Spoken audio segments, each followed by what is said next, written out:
experienced restraint within a classroom. It leads to them falling out of school, experiencing deep trauma, or presenting at home with unexplained injuries, according to Inclusion Ireland and As I Am. They're critical of new guidelines from the Department of Education, which don't require schools to mandate training for teachers. Schools will be able to report to the National Council for Special Education, but As I Am CEO Adam Harris says the council has no power to investigate. We're very concerned that the reporting mechanism that has now been put in place by the Department of Education does not provide any adequate investigatory power for the department. It will see schools required to refer instances of restraint to the National Council for Special Education, an agency that has no investigatory powers and which has no formal referral pathway onwards to TUSLA. RTE reports that a case of avian influenza has been detected in Donegal this month since the introduction of new stricter biosecurity regulations for poultry on the 6th of December. It's the third case reported in Ireland recently. The first two were found in Galway and Dublin. All three cases have been found in wild birds. Members of the public are advised not to handle sick or dead wild birds. Instead, they should contact their local vet or the National Disease Emergency Hotline. The Taoiseach has slammed the negativity towards the incoming government. Micheál Martin clashed with journalists at the Fianna Fáil Ardèche last night as he faced questions about doing a deal with Michael Lowry, saying he doesn't believe it's the issue the public cares about. Fianna Fáil members voted overwhelmingly in favour of the draft government programme yesterday, with Fine Gael's votes to be counted today. Micheál Martin says Michael Lowry is not in government. I've watched the agenda in the last couple of weeks. It's as if a lot of people in the commentary world are very disappointed with the outcome of the election. And from day one, it's been negativity all the way towards this government, and it hasn't even been established. There needs to be a bit of balance here. Michael Lowry is not in government. He is, as I said, was nominated by the Regional Independent Group to chair their group. A disqualified driver was arrested yesterday and his vehicle seized in Derry. The 34-year-old was discovered in the Northland Road area of yesterday afternoon. It's also emerged the vehicle was not insured. He's due to appear before Derry Magistrates Court today. And a quick look to weather. Some pockets of dense fog will persist this morning, but will gradually clear to leave a largely dry day with hazy, sunny spells and isolated showers. That's with highest temperatures of 7 to 9 degrees. That's all for now from the newsroom. Back again at 10 o'clock. This is Dr. Colin Henry, Chief Clinical Officer for the HSE. Right now, flu is circulating widely in our communities. Flu can cause severe illness for many people. That's why a flu vaccine and COVID-19 vaccine is recommended for you if you're 60 or over, a healthcare worker, if you're pregnant or have a long-term health condition. It's not too late to get vaccinated to help protect you and the people around you. To check which vaccines are recommended for you, visit hse.ie or talk to a participating GP or pharmacist today. Thank you from the HSE. The county's #1 talk show, The 9 till Noon Show on Highland Radio.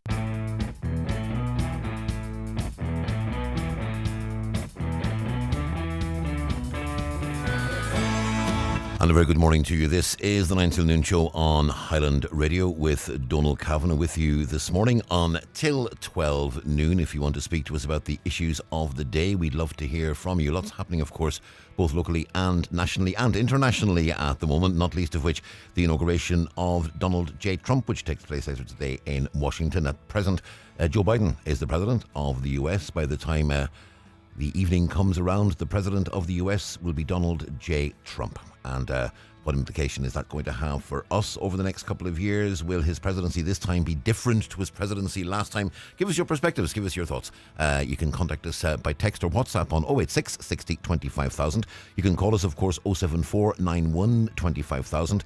Caroline producing and taking your calls, Shannon taking your calls as well, and looking after our social media on the show this morning. You can email comments at highlandradio.com, or you can get in touch with us via social media. We're at Highland Radio on X, we're Highland Hub on Facebook, and we're across other social media channels as well. You can, of course, watch the show unfold. We'll have Zoom calls, we'll have guests in studio. You can watch all that happening on our YouTube channel, Highland Radio Ireland. It's live, and also live on our Facebook pages across the Highland Radio Highland Radio News, Sport and Obituaries, and other pages as well. And you can also, of course, do the old-fashioned thing and listen to us on the radio, which a lot of people still do.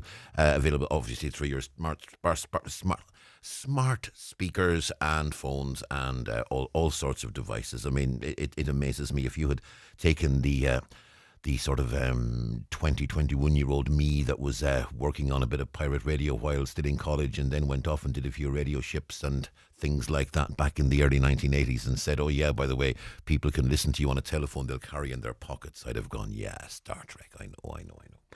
Indeed. But this is, as we say, the 9 till Noon show, and please do interact with us as much as you would like. We'd love to hear from you. And of course, you don't have to call us about the issues of the day. Tell us what you'd like to hear us discuss. Tell us what you believe should be on the agenda as we go through the show. Let's look at the papers. It's a Monday, which means we do have a Donegal news this morning, the Monday edition. Main headline is a story that was covered on the show last week by Greg and also covered in news as well. Lack of Garda patrol cars sparks concern. Garda stations in Milford and Falcarra are currently without a patrol car. Also, good news in terms of the Cleary Centre in Donegal town. Planning go-ahead for the centre has been given. It's got 16 conditions attached, and Louise Doyle tells us that the HSE says that it will now go ahead with the construction application. HSE Estates had launched the application with Donegal County Council in November. The conditions all outlined there as well. Derry News this morning. Gardaí slammed over Buncrana Vigil comments. Disparaging is the subheading there. Garda comments over the upcoming Rebecca Brown Buncrana Vigil condemned. Catherine McGinty writes that comments made by Gardaí were described as sinister, disparaging and insensitive. The comments came from Councillor Frank McBrearty, who had been in touch with Garda liaison. Full story, of course, inside in the Derry News. Also a lovely picture of Foyle Hospice celebrating its 40th anniversary. An amazing milestone. And when you look at the importance of the Foyle Hospice in Derry and look at where the Foyle Hospice has come from, the work of Dr. Tommy Ginley and others in Derry there, it's a very, very big success story. And the Foyle Hospice, as indeed was the case with the Donegal Hospice as well in Donegal, where the hospice has taken such a central part in the life of the area and providing a wonderful service. And I was always taken by my understanding of the word hospice was a very minimalist understanding of the word hospice until I heard a quote from Dr. Tommy Ginley. And his quote was, and we all remember signs that would say hospice for the dying. And I remember vividly, and I'm going right back 30 plus years ago when we would have had the honour of interviewing Dr. McGinley when the Foyle Hospice was still a relatively fledgling service that was being offered from its base in Derry. But Dr. McGinley once made an absolutely emphatic statement that's always stayed with me, and I think it should be emblazoned on the entrance to every hospice anywhere. And his statement was, this is not a hospice for the dying, this is a hospice for the living. And I think that's a lovely statement, and I think a lovely aim to go for any hospice, that you're there to provide life to people and to provide a quality of life to people and to help people, to use that horrible sort of phrase you hear more and more these days, but I think in this instance it's absolutely merited, to help people live their best life. And I think that's a wonderful service, and to be able to do that for people in that position, I think is very, very important. Irish Independent this morning, FF leader Lowry won't be in coalition to do any corruption. That was, you'll have heard Micheál Martin actually on the news with Donna Marie just a few moments ago making that exact point. A story I was reading this morning actually before I came in, and I have to confess I winced with the horror of it. Baby fell ill after a shop sold milk that was 9 years out of date. A newborn baby was hospitalised after drinking baby formula. It was bought in the Dunnes Stores supermarket. It turned out to be almost 9 years out of date. That evidence came before a court, and that story is on the inside of the Independent. It came out in Navan District Court at the weekend. The baby had been brought to Our Lady of Lourdes Hospital in Drogheda. It was kept overnight for observation, but didn't thankfully require any treatment, and it doesn't appear to have suffered any long-term effects. I know I would always, look at best before dates on anything really, and always check for them. Now, I would take a certain cavalier attitude to best before dates. Look, if I have a yogurt in the fridge and the yogurt says best before January 16th, and I'm looking at it this afternoon, you know what? I'm going to eat it. I think it's going to be okay. I have a great belief in the Donal smell test. I will open it, I'll have a good sniff, and if I don't smell anything iffy about it, I'll go ahead and eat it. Let's be honest. I think a lot of us are going to be like that as well. But, I mean, when you're looking at a product that is years out of date, I mean, Number one, I suppose the question is, how did it manage to stay on the shelf? How did anything stay on the shelf for that long? Because usually supermarkets would be very, very careful in terms of making sure that they have a throughput of produce, and they're always, and I know very often too, if you're stacking a shelf, I worked in a shop years back, and the rule also would have been you stack from the back. So what you will do is, if you're stacking a shelf, you don't just put new product on top of what's at the back. You take what's at the back, you put that forward, then put products around the back. So you've got your most recent product at the back, and you've got maybe the day or older whatever product up toward the front. Which is why, and I must be honest here, whenever I'm buying bread, I never buy the first sliced pan on the shelf. I'll always reach in and take one from the third or fourth row back for exactly that reason. But that's the story with that baby formula there in Navan. Very important story on the inside of the Irish Daily Mail. And if you were listening to news and reading our web pages over Friday and the weekend, you'll have seen the story of a rape case in the Central Criminal Court. And it's a case that sadly originated in Donegal. And a victim impact statement was given to the Central Criminal Court, which was sitting in Castlebar last week. And the statement was given by Susan Lynch, who had been raped by her former partner on a number of occasions. And she made a statement in the course of that victim impact statement in which she effectively said that she did not seek counselling for fear that anything she said in counselling would be given in evidence in the case and potentially used against her. Now, at present, counselling notes can be introduced as evidence in a case. And in this case, this lady said she did not take counselling and did not avail of the offer of counselling. She effectively turned an offer of counselling down because she was afraid that if she said something in counselling, it could crop up and be used in court, and she was afraid. Now, I think any situation where anyone is afraid of seeking counselling and afraid of seeking help in a case where they're in severe distress, that needs to be addressed. And according to the inside of the Mail, the Taoiseach is promising to do just that. We'll reform law on counselling notes in rape cases, coming from, the current Taoiseach, Simon Harris. I mean, in 72 hours' time, he won't be the way things are looking. But Simon Harris is giving a commitment that will be dealt with. Now, a similar commitment was given last year by Helen McEntee, the outgoing Justice Minister, because this did come up as an issue and was discussed. And indeed, it was discussed on the programme with Greg last year as well. But it is an important one that, and we were having a conversation in the newsroom, and we did sort of say, no, this story is going to grow legs. There's going to be more on this. And I think we're seeing that today. The Taoiseach has given that commitment. And I think, you can have an academic conversation and a speculative conversation of what impact might this law have and what might potentially happen. What has now happened is a vulnerable woman has told a court that after one of the most horrific things a woman can experience, she was afraid to seek help out of fear that anything she said, and anything said in counselling should be in complete confidence, anything she said could be brought up in public in a court. That does need to be addressed. Absolutely no doubt about that. Apart from the Donald Trump inauguration later today, obviously the other big international story over the course of the last few days has been the ceasefire in Gaza. And if anyone needs to understand the extent of the devastation in Gaza, the front page picture on this morning's Irish Times is an eye-opener. It shows people walking through a street in what it looks as though it's a big, huge rubbish tip. And I'm sorry to say that, but that's what it looks like. There is one structure in this photograph. There is one structure where you can make out a couple of rooms, that it was a building, potentially a 3-story building, where you can see there were rooms.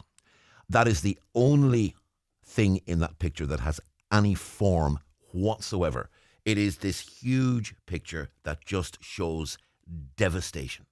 And sometimes we use the word devastation when, it's a bit of hyperbole, it's a bit of an overstatement. This is not an overstatement. What has happened in Gaza has been devastating. That front page picture on the Irish Times, the headline, Gaza ceasefire holds. We can only hope that remains the case. It's the absolute definition of fragility at the moment. We hope it will hold. And it's an issue that we're going to be discussing over the course of the programme. Front of the Irish Daily Mirror this morning, main headline, back in mum's arms. The other side of the ceasefire, of course, we have the hostages being returned. Now, my understanding is for every hostage being returned to Israel, there are 30 Palestinian prisoners being freed. There's been a lot of arguing, toing and froing about exactly how that's going to be done and who the prisoners are going to be and who gets to choose and all that sort of thing. But it's happening, and it's going to happen slowly, and it's going to happen in fits and spurts, but hopefully it will keep on going. The sporting headline on the front page actually is, and this is one of those things where someone makes a comment, makes a prediction, and it comes true. And when Ruben Amorim was speaking to press after the Manchester United game yesterday, in which they suffered another defeat, this time to Brighton, Amorim said, you're looking for a headline, I'll give you what might be a headline, effectively saying we are the worst Manchester United side in history. Now, probably not in history, certainly in the history of the Premiership, which is what, give or take, Premiership is about 30 years, 91, 92, the Premiership was inaugurated. It's about 30, Premiership's about 32, 33 years now. But Amorim, we may be the worst United side in history. He predicted it might be a headline. Yep, correct, it's the headline. Another story on the front of the Irish Daily Star this morning. Remember Father Ray Kelly, the priest who sang Hallelujah at a wedding and went viral on YouTube? He has, it's now emerged, been tormented by a stalker for the past 5 years. The cleric has compared his situation to the hit Netflix show Baby Reindeer and has reported the matter to Gardaí. He says he's being stalked by a woman who wants him to give up his vows of celibacy and marry her. And that's the situation there. That's just a flavour of what's in the papers this morning. This is the 9 till noon show on Highland Radio, as we say. Always, if you want to make contact with the show, text us or WhatsApp us on 086 60 25,000. Call us on 074 91 25,000. If you're outside the dialing area, 0035 374 91 25,000. You can email comments at highlandradio.com. And of course, you can engage with us on our social media as well. Going to take a short break. Back after these with the first of our segments this morning. Daily newspapers are courtesy of Cosgrove, Centra and Diner, Mountaintop, Letterkenny. The 9 till noon show is brought to you by Letterkenny Credit Union, offering low-rate car loans with fast approval. Apply online at letterkennycu.ie or in office today. A public interest message from Donegal County Council. New regulations are now in place in relation to XL bully-type dogs, prohibiting the importing, breeding, selling and rehoming of XL bully-type dogs after the 1st of February 2025. Anyone who currently owns an XL bully-type dog has two choices. Surrender the dog to your local authority dog warden service, where the dog will be euthanized in a humane manner. Or apply for a certificate of exemption before the 1st of February 2025, which will allow you to keep the dog until the end of its natural life. Application forms and further information are available at donegalcoco.ie/vet service. Donegal County Council, protecting public safety. Get the right tools or equipment to get the job done with great hire deals at Watson Hire in Letterkenny. Everything from diggers to power tools, dumpers to portaloos, and pressure washers to cherry pickers. Watson's offer a fast and reliable service. To book, call Watson Hire in Letterkenny on 9167777. Transform your home with Hegarty's Home Interiors in Buncrana. Discover a wide selection of stylish furniture and decor to create your perfect space. Our expert team offers personalised advice to match your style and budget. Visit us on Main Street, Buncrana. Open Monday to Saturday 9 a.m. until 6 p.m. Or visit hegartyshomeinteriors.ie. Hegarty's Home Interiors, making homes beautiful since 1946. PDO thread lifts and skin boosters, which rejuvenate the skin by improving facial contours, lifting and tightening the jowls, neck, cheeks and eyebrows, are available at Genesis Aesthetics and Skincare Clinic, Gidor. To choose the right aesthetic treatment for you, contact Mary Ferry, your aesthetic practitioner. Also offering fat dissolving treatments, dermal fillers and laser treatments for all skin conditions. Hair and makeup packages also available. Genesis Aesthetics and Skincare Clinic, Gidor, 07495 325 75. Highland Radio Time Checks brought to you by EirGrid, the operator and developer of Ireland's electricity grid. EirGrid, powering up communities, powering up Ireland. The time is 21 minutes past 9 o'clock. Very interesting letter appeared in the paper recently. A letter from Professor Kenmul Peter, a consultant in geriatric and internal medicine at Letterkenny University Hospital. I'm going to read you the letter because this is very, very striking stuff. Where in God's name is the new government going to get all the carers to look after the increasingly aged population and those with disability?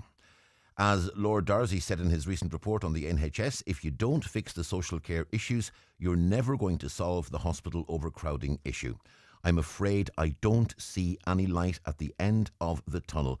All I see is bigger and bigger nursing homes, not expansion of home care. They're the words of a man who knows more about looking after older people than most of us. Professor Kenmul Peter, good morning. Morning, how you doing? Very well indeed. I want to start with something that we always say, and whenever you're having a discussion on the provision of carers, be it home help, be it support for people in the home, whatever it is, we always have a perspective, and I won't call it a cliche, but it's sort of close, where you say, whenever you have someone being looked after at home, that's one less person going to hospital, that's less pressure on the state health system, and ultimately it is saving the state money. Is that a correct assertion of the situation? That for everyone being looked after at home, it means they're not having to go to and be looked after in and put pressure on the situation in the hospital? Well, to some extent, but I think working in the hospital, it's kind of Groundhog Day every day, really. And the problems that we have is that ED is always packed with people and they're waiting for hours to be seen on trolleys, on chairs, and then we have a cohort of patients within the hospital who are ready for discharge home, and because of various issues they may require some home care. But over the last few years we are getting increasing problems with actually recruiting and finding people to look after folk at home. As you are aware, a common response if I ask, I'm talking to people and say, well, is there anybody that could help look after the family at home, or from the family who could look after the elderly person at home? The common response is, but yeah, we'd love to, but we're all working. So somebody else has to fill that hole, and we have an increasing problem with that, which is true both in Donegal and throughout the country. We then have a situation, we commonly might have a situation that home care is approved for somebody but not available. And then I'll meet people at clinic who say, well, we were approved for home care 6 months ago, but there's no carers yet. And then there'd be people in community hospitals who could go home if there was carers. But there doesn't seem to be any general societal discussion as to, this where are we going with this? Where can we magic up carers in an economy where there's supposed to be full employment? And I suppose nearing the end of my career, it's kind of frustrating that there's no movement really there, and no discussion at a societal or government level as to why or how we're going to change this. I mean, in the past, you would have the pyramid of population where you have lots of young people and then less and less people as you go up the pyramid. But now that's become rectangular, really, and there's much more old people and people with disability and less people at the bottom. I mean, it hasn't really kicked in yet, but we're below replacement rate in producing children. Okay, so and the fear is the fear is it might almost become an inverse triangle, in as much as with birth rates continuing to fall and people living longer because of advances in medicine, that we could well get to the point where the proportion of elderly to younger is going to be far, far bigger than it is at the moment. So I mean that's going to add even more pressure. A lot of discussion takes place about family caring and the extent to which family caring is supported by government, because a lot of people would say, well, I would love to care full time for a loved one, but ultimately I can't afford to do it. I have got to go out to work, because if I don't go out to work, I can't pay my mortgage, I can't put food on the table. And there's always talk about things like the abolition of means testing for carers, the abolition and the increasing of carers' allowances and so forth. Is it a case that what the government needs to be doing really is, not to put too fine a point on it, making it more attractive for people within families to say, I will take leave of absence from my job for a whatever period, and I will look after my relative because I love them, they're my loved one, I want to make sure they get the best care possible, and I would like to do it, but I'm just financially constrained. Is that something the government needs to be looking at more and more? Well, it would help, I suppose. I mean, Donegal has the lowest rate of patients in long-term care, so they're actually quite good at that compared to other parts of the country. So our rate, I think, is about 2.7% as opposed to 4% nationally. I suppose the fact that people commonly may live away from their parents or uncles or aunts, and secondly, they have a big mortgage around their necks and they have to work. So the unrelenting, I know formerly care would have been mainly devolved to daughters and daughters-in-law, but in our modern society, that's not going to happen.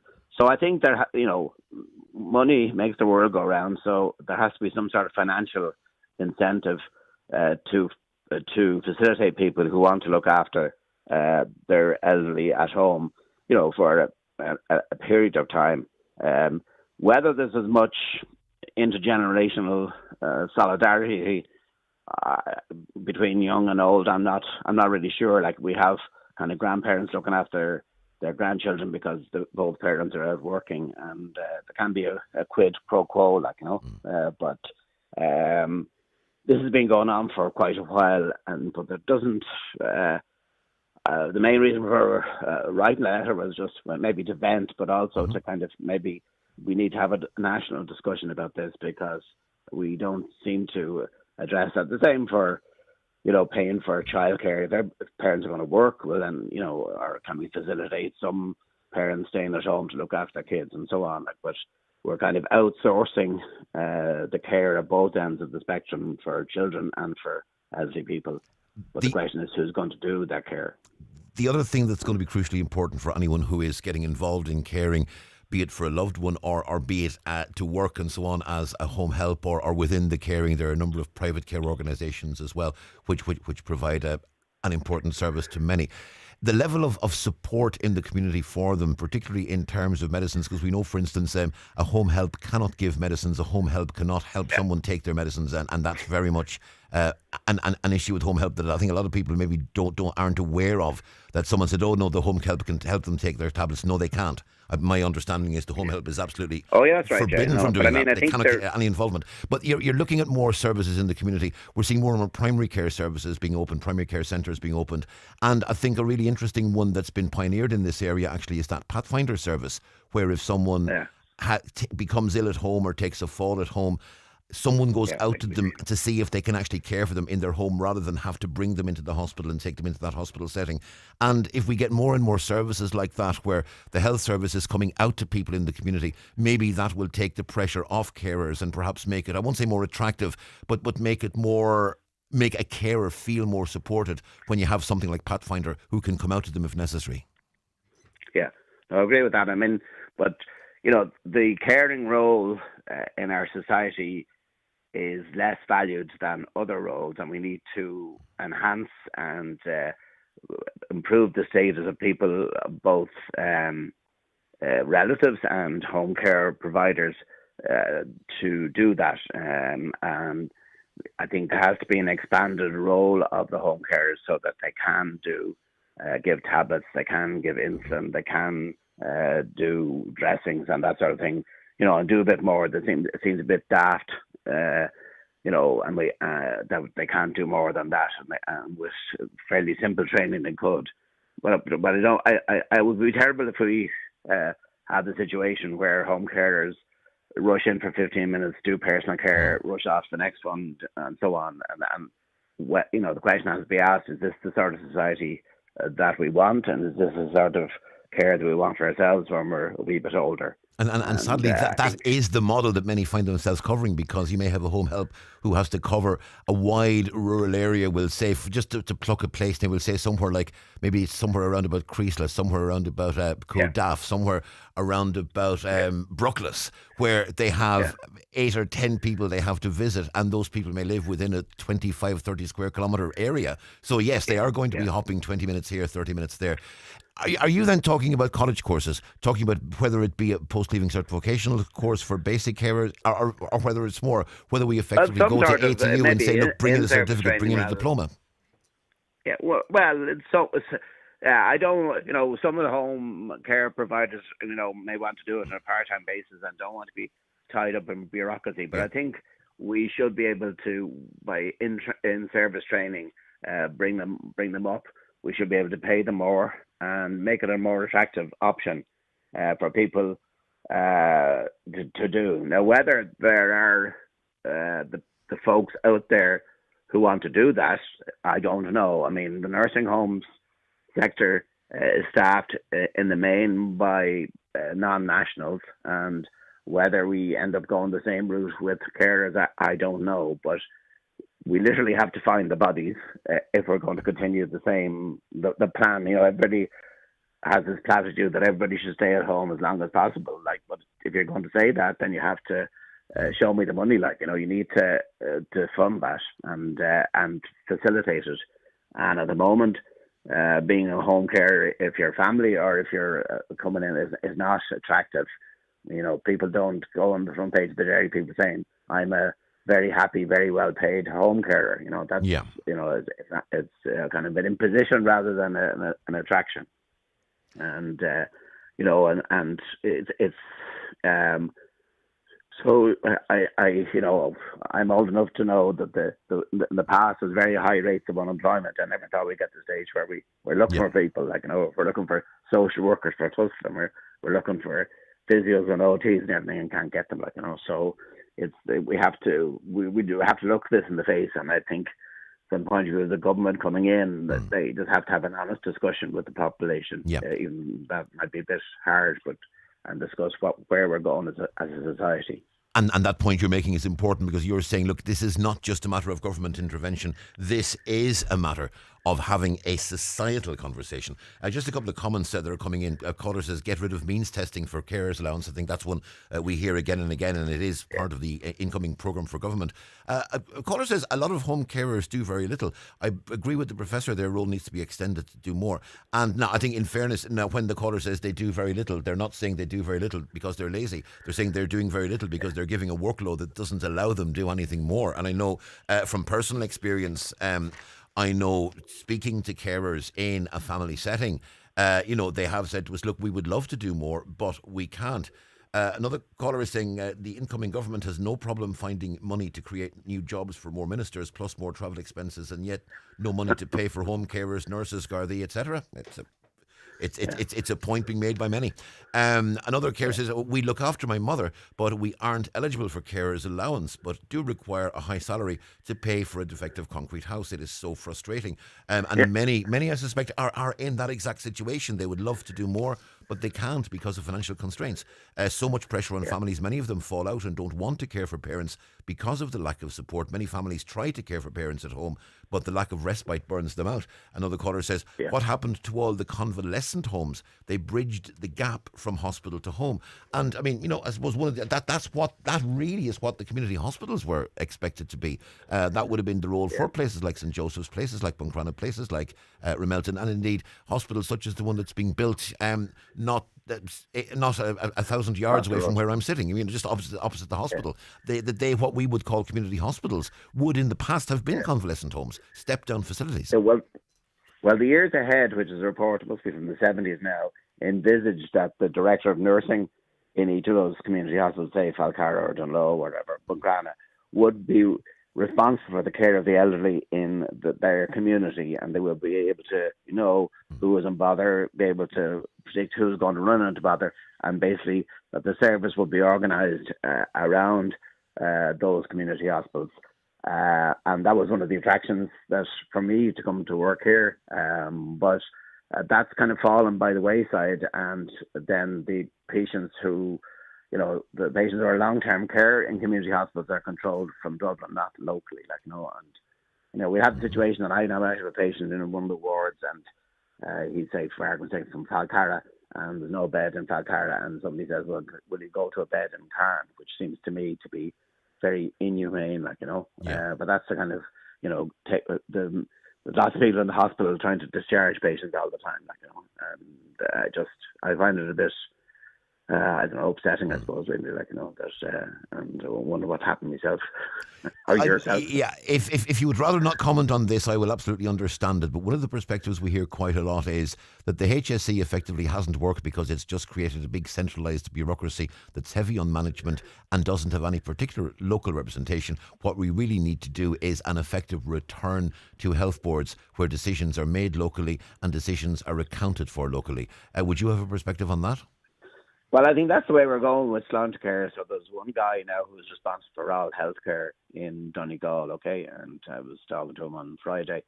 So they always say that if you stay around the health services long enough, what happened before comes around again, so it's a circle of life.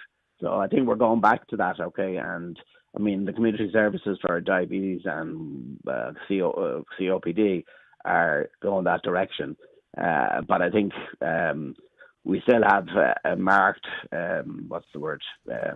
disparity between the level of services in Donegal compared to the larger urban areas like Dublin and Cork, and that needs to be recognised as well. We do need more resources, money, in other words, in Donegal for healthcare. But building bigger and bigger and bigger hospitals with people staying there is not. Maybe it's part of the solution, but it's not the whole solution by a long way. And, but your core point, it's disappointing. Yeah, your core point would. Go on.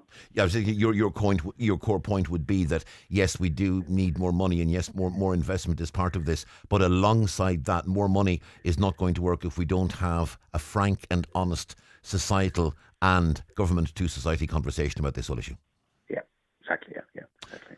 Yeah. Professor Kilmall, Peter, thank you very much indeed for your perspective on this. That's pleasure. Thank you. That's Professor Kilmall, Peter there, consultant in geriatric and internal medicine at Letterkenny University Hospital. We'll take a short break. Watch the show live now on YouTube, Facebook and at highlandradio.com. The 9 till noon show with Letterkenny Credit Union. Simplify your debts with a debt consolidation loan from Letterkenny Credit Union. Call us on 074 910 2126 or apply online via our app or in office today. Do you live in Donegal? Fancy upskilling without breaking the bank? Big Red Cloud, in collaboration with KW and Donegal Education and Training Boards, is offering a series of free training programs in bookkeeping and payroll. All courses are available online with flexible learning schedules at times that suit you. Big Red Cloud enables learners with no prior knowledge to upskill in payroll and accounts. Sign up today at bigredcloud.com/training. Free, certified and completed at your own pace. Brought to you by Donegal ETB. The Nissan Juke is now available as a hybrid with an outrageously stylish exterior and a smooth, quiet drive. But that's not all. Buy a 251 Nissan Juke Hybrid and we'll replace it with a 261 Nissan Juke Hybrid for free. Don't miss out. This extraordinary offer is available for a very limited time. For details about this and all our 251 offers, contact your local Nissan dealer or visit nissan.ie. Nissan. Defy ordinary. Terms and conditions apply. Cooney's Home Interior's biggest ever winter sale is now on with massive reductions across all ranges of sofas, dining, mattresses and bedroom. Floor clearance on many items with incredible savings to be had. Call in and grab that bargain. You won't be disappointed at Cooney's Home Interiors, Letterkenny Retail Park. Watson Menswear's Big January sale is now on in-store and online with great discounts across top names in menswear like Andre, Tom Penn and Rima Zumo. Also big savings on Superdry, Penguin and Tommy Bow footwear. Don't miss out on some great bargains in the January sale now on at Watson Menswear, Main Street, Letterkenny and online at watsonmenswear.com. Grab a menswear bargain this January at Watson Menswear. Are you female, currently unemployed and looking for a new career in construction? Rural Enterprise SkillNet is delighted to announce the next Women in Construction programme commencing February 17th in Letterkenny. For more information or to apply, visit ruralenterpriseskillnet.ie. Closing date for applications is February 4th with interviews on February 6th. It's the 9 till noon show on Highland Radio. Caller says, well said, Dr. Mulpeter, it's time proper pay and conditions were put in place regardless of whether they're a family member or not. Some private companies are getting richer, yet the actual carer is overworked and underpaid. Caller asks, what are a carer's duties when they come into a house, i.e. what they have to do and what they shouldn't do? From personal experience, I can certainly say that a carer cannot help with or administer any medicines, be they prescription medicines or not. A carer, a home help, as they are commonly called, that is employed by the public system and comes into a home, cannot administer or assist in the administration of drugs. Predominantly, they will do things like helping a person out of bed, helping a person get dressed, bathing, washing, perhaps some light cleaning, making sure that their surroundings are safe. In some cases, they'll make a cup of tea if they can. They'll give a bit of help in that way. But it's very much along those lines. It's very much providing that support. But the carer cannot, as we say, and Dr. Mulpeter did say that it would be very helpful if there were some form of training available whereby someone could qualify to be a carer and they could take some role in the helping persons take medicines and so on. Now, we're going to go to John Quinn, who's the chair of Lifford Community Hospital. We know that the hospital as is closed at the moment, and we're hoping to see a new hospital developed on that greenfield site at Lifford Common. John, good morning. Morning to you, Donal. John, you were listening to Dr. Mulpeter there, and I know it's an issue that you have thought a lot about as well. He's talking about a societal conversation between government and the people with regards to how we care for older people. I'm sure that's a conversation you'd be very much looking forward to taking part in. Well, we all know, and HSE has admitted, that the community hospitals did take up a very important slack, if you want to call it, when where people in hospitals weren't well enough to go home, but they weren't sick enough to stay in the general hospital, and the community hospitals filled that void. Lifford was a prime example. There were a lot of people in Lifford, all right, and then for some reason they took a decision to downgrade it, but the pressure coming from ourselves, and we're proud of it. We've now got a situation where we've got a site allocated and the funding's there, and it's just a matter now for the authorities to get together and push it really over the line, because it does fill the void. You're on about community care, and you're on about elderly people, and I know of 2 individuals in my area that should be in a nursing home. They should be in a nursing home or a community hospital, and Lifford would fill that void, but there's nothing there for them, and that's only 2 that I know.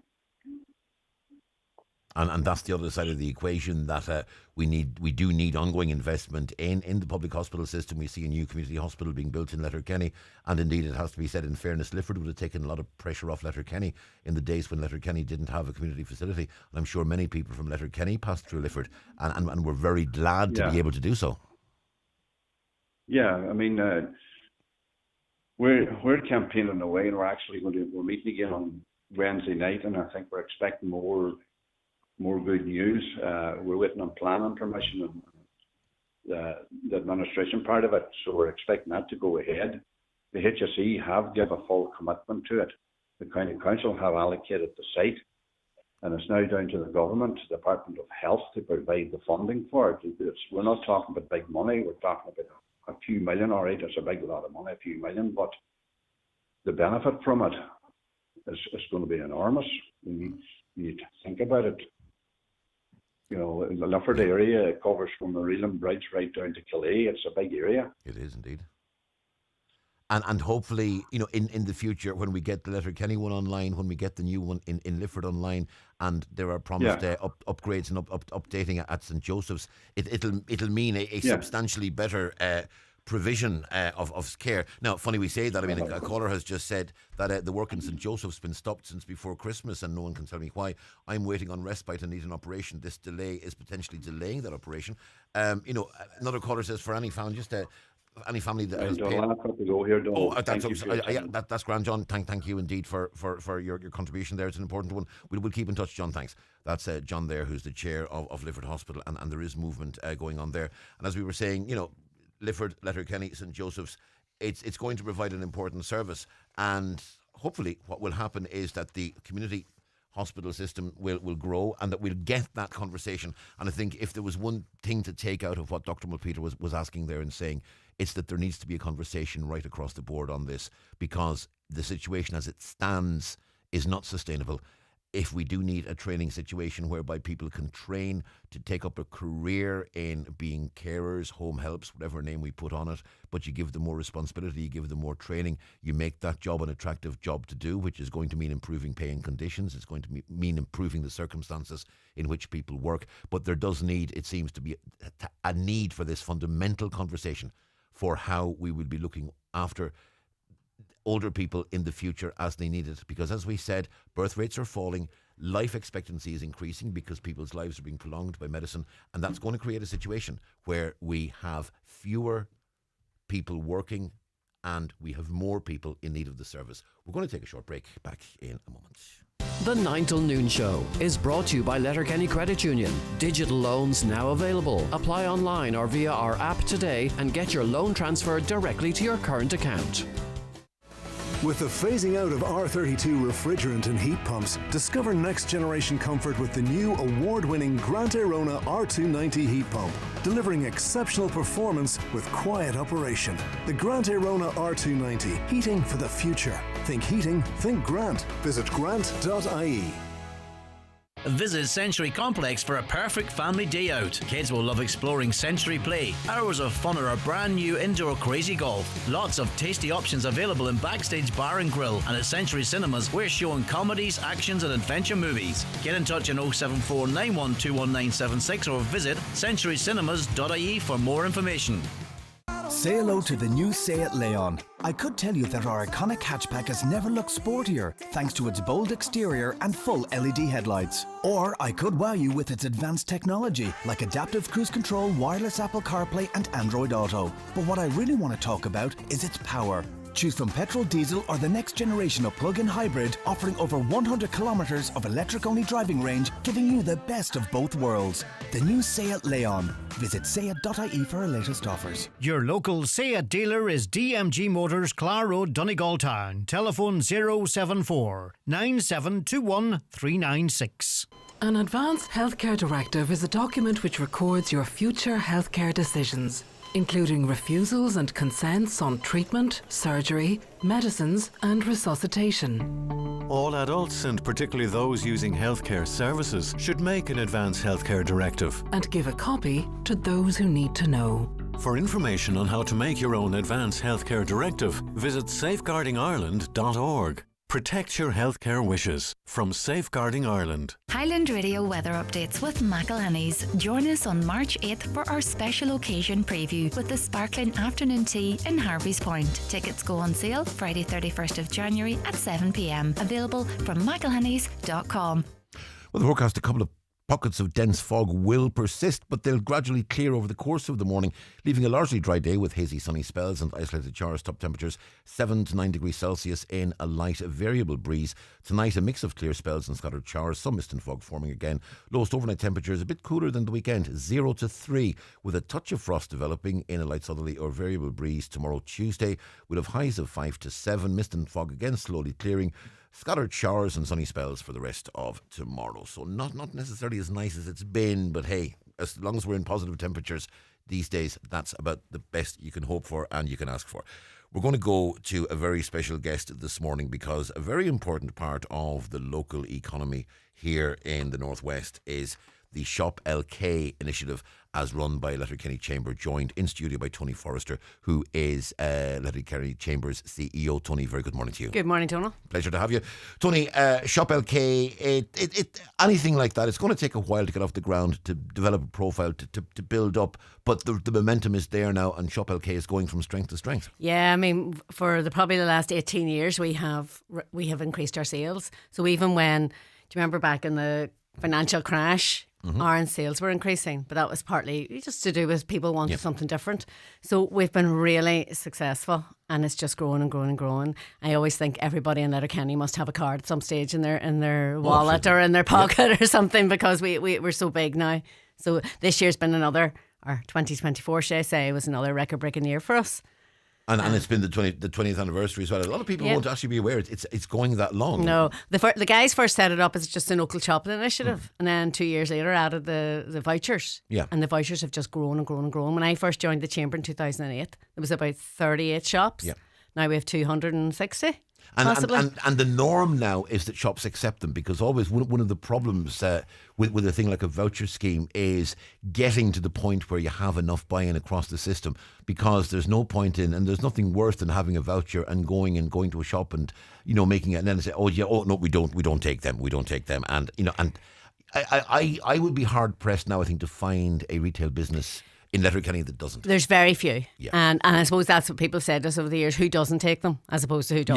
Yeah. And that grows. And every year we always get somebody, partly because of our corporate sales, we'll always get somebody who'll join us at this time of the year, who'll sort of go, people are coming in with one, and I haven't been aware of it yet, or I didn't do it, or I didn't get round to it. So we're always open to anybody else who's new. But we've got so many, like we've got oil, people who sell oil, we've got tyres, and then we've got all the ordinary retail shops as well. So and as well fabulous. too, you'll have services, travel agents, beauty parlours, hairdressers, it's services like that, where it isn't just necessarily a matter of going into a business and buying a thing and handing over a card instead of money. You can use it in many cases, pay for your holidays, pay for your beauty treatment, pay for your spa treatment. Yeah, it's been amazing over the years watching, and people use them for everything and anything.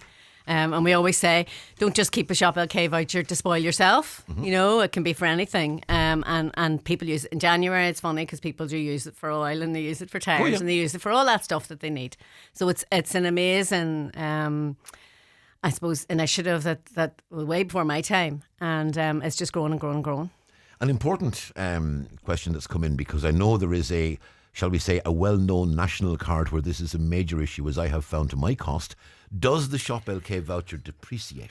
Yes. So after a year, if you don't use it, it will start losing value every month. Now it's very clear on the back of the card as well that happens, and we're very open and honest about this. There's no point in me pretending.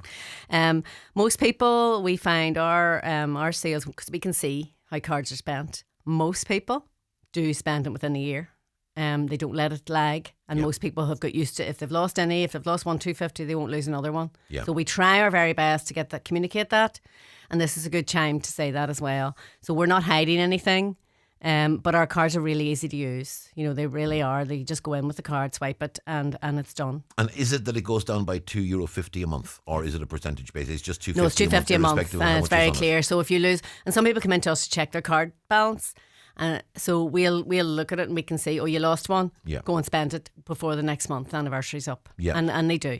And you can check that online as well. I know there is a system online where you can check it. So there's on the back of the card, there's a QR code. You can scan that. You can then there's a local app. You can check that. So it's fairly easy. Yeah. And I know some of our small businesses in particular will check for people. I hear of people going into shops and they say, I don't know what's on my card, and they check for them. And it's getting more intuitive to do it online as well, because I remember in the early days when you were trying to do things, to use QR codes, it could be very fiddly and very difficult. And I'm sure there was people going into shops going, how much is on that? Because they genuinely couldn't figure it out. But it is getting easier. It's getting much, much easier. And we moved this year, we moved over to a new company to work with us. And they actually we have our on the back of our wallet now, we have a list of shops. It's on our QR code, so we're saving paper and we're trying to not give out lists anymore. And also the online to check your balance works really well. You can also just go onto this website called getmybalance.com and it allows you to check. Yeah, that's the one I've used in the past. I suppose we've used as well, we've now this year, or last year brought in a digital card. So you can tap it. Yeah. So if you buy your digital version, you just put it on your wallet and tap, and it's fabulous.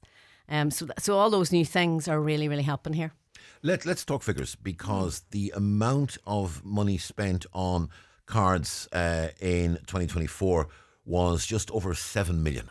It is amazing. We really didn't expect this. I know I say this every year. People go, "Oh, you must have guessed." And we really didn't. Even heading into November, we thought, no, we will not. Last year we were 5.7 million. So we thought we might get over 6.2 maybe. But 7 million and 59,000 is absolutely amazing. It's an increase of 1.3 million in the year. You wonder, where does that come from? But the sort of general public are still buying the cards. They seem to love them. And our corporate sales are increasing every year. And that's when you say corporate sales. I mean, I know, for instance, a son of mine worked for a major local business, and instead of being given a cash bonus over the course of bonus period, they were given a Shop LK card instead, and that's coming in more and more. And I'm sure from the point of view of the increases, they're the big ones, because they're the ones that are going to be potentially 3 figures, perhaps even a little more. Yeah, this said most. Ireland has a really good rule, a really good policy around giving benefits, small benefits like this. So you can give, actually from 2025, you can now give $1,500 a year in a gift card or a voucher. So our business has caught on to this a long time ago, and they use it to that benefit. So lots and lots of businesses, at Christmas, obviously, every business, like small businesses, large businesses, are buying them. People are getting €1,000 in their pockets. But all through the year, we get these corporate sales as well for bonus periods like that. And people seem to love it because they know they can sell it. And interestingly enough, even when some of these companies have remote people, they come up for the day or they come up for a few days and they use their Shop LK card when they're here. What's in the future? Is it just a matter of keeping on growing the model as it stands, or is there more that can be done with the card? I mean, we know there's more and more opportunities in terms of online sales, more and more opportunities in terms of interacting with businesses in different ways. Can the Shop LK model and the Shop LK card be used to perhaps do more to, create new synergies between businesses and their customers and clients within Letterkenny? Well, there's a few things within the card itself. So last year, at the very end of the year, we brought out Load Your Card. So we have these envelopes in certain shops, and we'll roll that out bigger and better this year. You can load your own card. So you get a little wallet and you go online. We hope that the digital cards that a physical card will be able to be put into your digital wallet. So that's from the Shop LK card point of view. And in terms of everything else, we try and this brand is really important to Letterkenny. Think about the amount of money, like 7 million multiplied by 3, because people spend when they use the cards. That's huge. So I think from all our point of view, we want to get behind this. Let's come to Letterkenny to shop. Anybody who lives in Letterkenny, let's use Letterkenny retail. Let's do local shopping and do it really well. And we encourage our businesses to, I suppose, promote local shopping. Because the more we do this, the more money we can keep within the town, and the more jobs we can actually keep. Your casual jobs for Christmas, but also your normal retail jobs over the year, and services. So I think there's more and more we can do every year, and we try our best to sort of join the dots and get it all to work together. And this year will be no different. But with this behind us, this huge increase again, we're definitely the leading town in Ireland for sales, and we always encourage other towns to get involved as well. So I think all we can do is encourage local shopping. Tony Forrester, CEO of Letterkenny Chamber, a wonderful success story. Congrats to you and all the participants, and thank you very much indeed. Thank you, Donal. We're going to take a short break. News and obituaries are next. The 9 till noon show with Letterkenny Credit Union, now offering mortgages from €40,000 to €600,000 with no hidden fees or transaction charges. Letterkenny Credit Union, 9102127.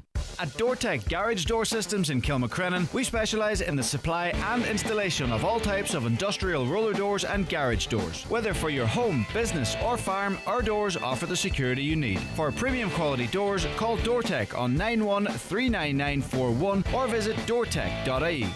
Are you thinking of a new car in January? At iMotors, we have certain Nissan models available for immediate delivery. E-Power, petrol, hybrid are all still available. Check out imotors.ie. iMotors, fearless generation. At the heart of every successful business are highly skilled and talented people. That's why at SkillNet Ireland, we know that every skill counts. Whatever sector your business operates in and whatever skills you or your business needs, contact one of our 70 SkillNet business networks for training and development that's industry-led and can improve your business success. Visit skillnetireland.ie for upskilling and reskilling supports to develop your team. Skillnet Ireland is a business support agency of the Government of Ireland. Discover a new standard in healthcare at Greenview Medical Centre, Letterkenny. For routine checkups or urgent concerns, Greenview Medical Centre offers children's consultations, referrals, prescriptions and specialised male and female healthcare. Don't wait to get the care you deserve. Book now at greenviewmedicalcentre.ie or call 074 920 2070.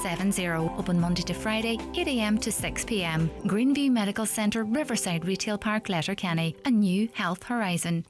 Transform your space with McCafferty Tiles Buffet, specialising in large format and designer tiles. We offer expert installation and free design consultation in our showroom or on site. Let us bring your vision to life with bespoke recommendations. Call 086 242 3604 or find us on Facebook and Instagram. McCafferty Tiles Buffet, showroom by appointment. Set sail on your dream holiday with Royal Caribbean and Atlantic Travel, Royal Caribbean's official booking agent in Donegal. Explore stunning destinations, indulge in luxurious onboard experiences and create memories to treasure forever. Visit atlantictravel.ie today. Your Royal Caribbean adventure awaits. Live, on air, online and on the Highland Radio app. This is Highland Radio News. Good morning, it's Donna Marie Doherty with the news just after 10 o'clock. Rose Byrne of Millbrae Buncrana has been named the pedestrian who died from her injuries following a collision in the town on Tuesday afternoon last. Following the crash, Miss Byrne was transported to Letterkenny University Hospital for treatment. Gardaí are seeking out information as they continue their investigations. Witnesses and those with dashcam footage from Main Street between 2 and 3 o'clock on Tuesday afternoon last should contact Gardaí. Over a third of autistic children and those with intellectual disabilities have experienced restraint within a classroom. It leads to them falling out of school, experiencing deep trauma or presenting at home with unexplained injuries, according to Inclusion Ireland and As I Am. They're critical of new guidelines from the Department of Education, which don't require schools to mandate training for teachers. Schools will be able to report to the National Council for Special Education, but As I Am CEO Adam Harris says the council has no power to actually investigate. We're very concerned that the reporting mechanism that has now been put in place by the Department of Education does not provide any adequate investigatory power for the department. It will see schools required to refer instances of restraint to the National Council for Special Education, an agency that has no investigatory powers and which has no formal referral pathway onwards to TUSLA. The Irish Daily Mail reports that there is renewed momentum to reform laws surrounding the use of counselling notes in rape trials as evidence. Outgoing Taoiseach Simon Harris has stated that the incoming government will prioritise amending these laws, which are currently at an advanced stage of development. The push forward reform comes after Letterkenny woman Susan Lynch testified in the Central Criminal Court that she was afraid to seek help after being repeatedly raped by her former partner, citing concerns about the potential use of her counselling notes against her. The Taoiseach has slammed the negativity towards the incoming government. Micheál Martin clashed with journalists at the Fianna Fáil Ardèche last night as he faced questions about doing a deal with Michael Lowry, saying he doesn't believe it's the issue the public cares about. Fianna Fáil members voted overwhelmingly in favour of the draft programme for government yesterday, with Fine Gael votes to be counted today. Micheál Martin says Michael Lowry is not in government. I've watched the agenda in the last couple of weeks. It's as if a lot of people in the commentary world are very disappointed with the outcome of the election. And from day one, it's been negativity all the way towards this government, and it hasn't even been established. There needs to be a bit of balance here. Michael Lowry is not in government. He is, as I said, was nominated by the Regional Independent Group to chair their group. Garda search teams are examining the scene where a man's body was found in County Wicklow. The body of the man in his 30s was discovered with suspected stab wounds near a playground in Bray. Andrew Louth reports. Gardaí remain at the scene just off the Boghall Road in an area called Ballywaltrim in Bray this morning. The man's body was found at around 6 o'clock yesterday evening and the scene was sealed off. It's understood the man had been stabbed, with the Garda Technical Bureau to conduct a forensic examination of the scene later today. Nearby areas such as the entrance to a community centre, a church car park and a primary school have also been sealed off. Anyone with information is asked to contact Bray Garda Station. Andrew Laird in Bray. Almost 45,000 homeowners engaged with non-banking lenders up to the end of September last year. The number is up a quarter on 2023, according to new data from the BPFI, which shows people also went to non-banking lenders for credit cards, personal loans and car finance. They played a major role in SMEs funding too. Brian Hayes, Chief Executive of the Banking and Payments Federation, says they offer alternative solutions to households and businesses. I think it's important because they provide not just competition to the sector, but also solutions to households and to firms across the country. And I think from a perspective of improving competition in the sector, making sure we've innovation in terms of new products, non-bank lenders are absolutely critical to the entire lending community in Ireland. Donald Trump has promised to reinstate TikTok as long as 50% is owned by a US company. He gave the commitment at a victory rally last night in advance of his inauguration for the second term as president. Trump is also planning to sign as many as 200 executive orders on day one of his presidency to unwind Biden-era policies. We won!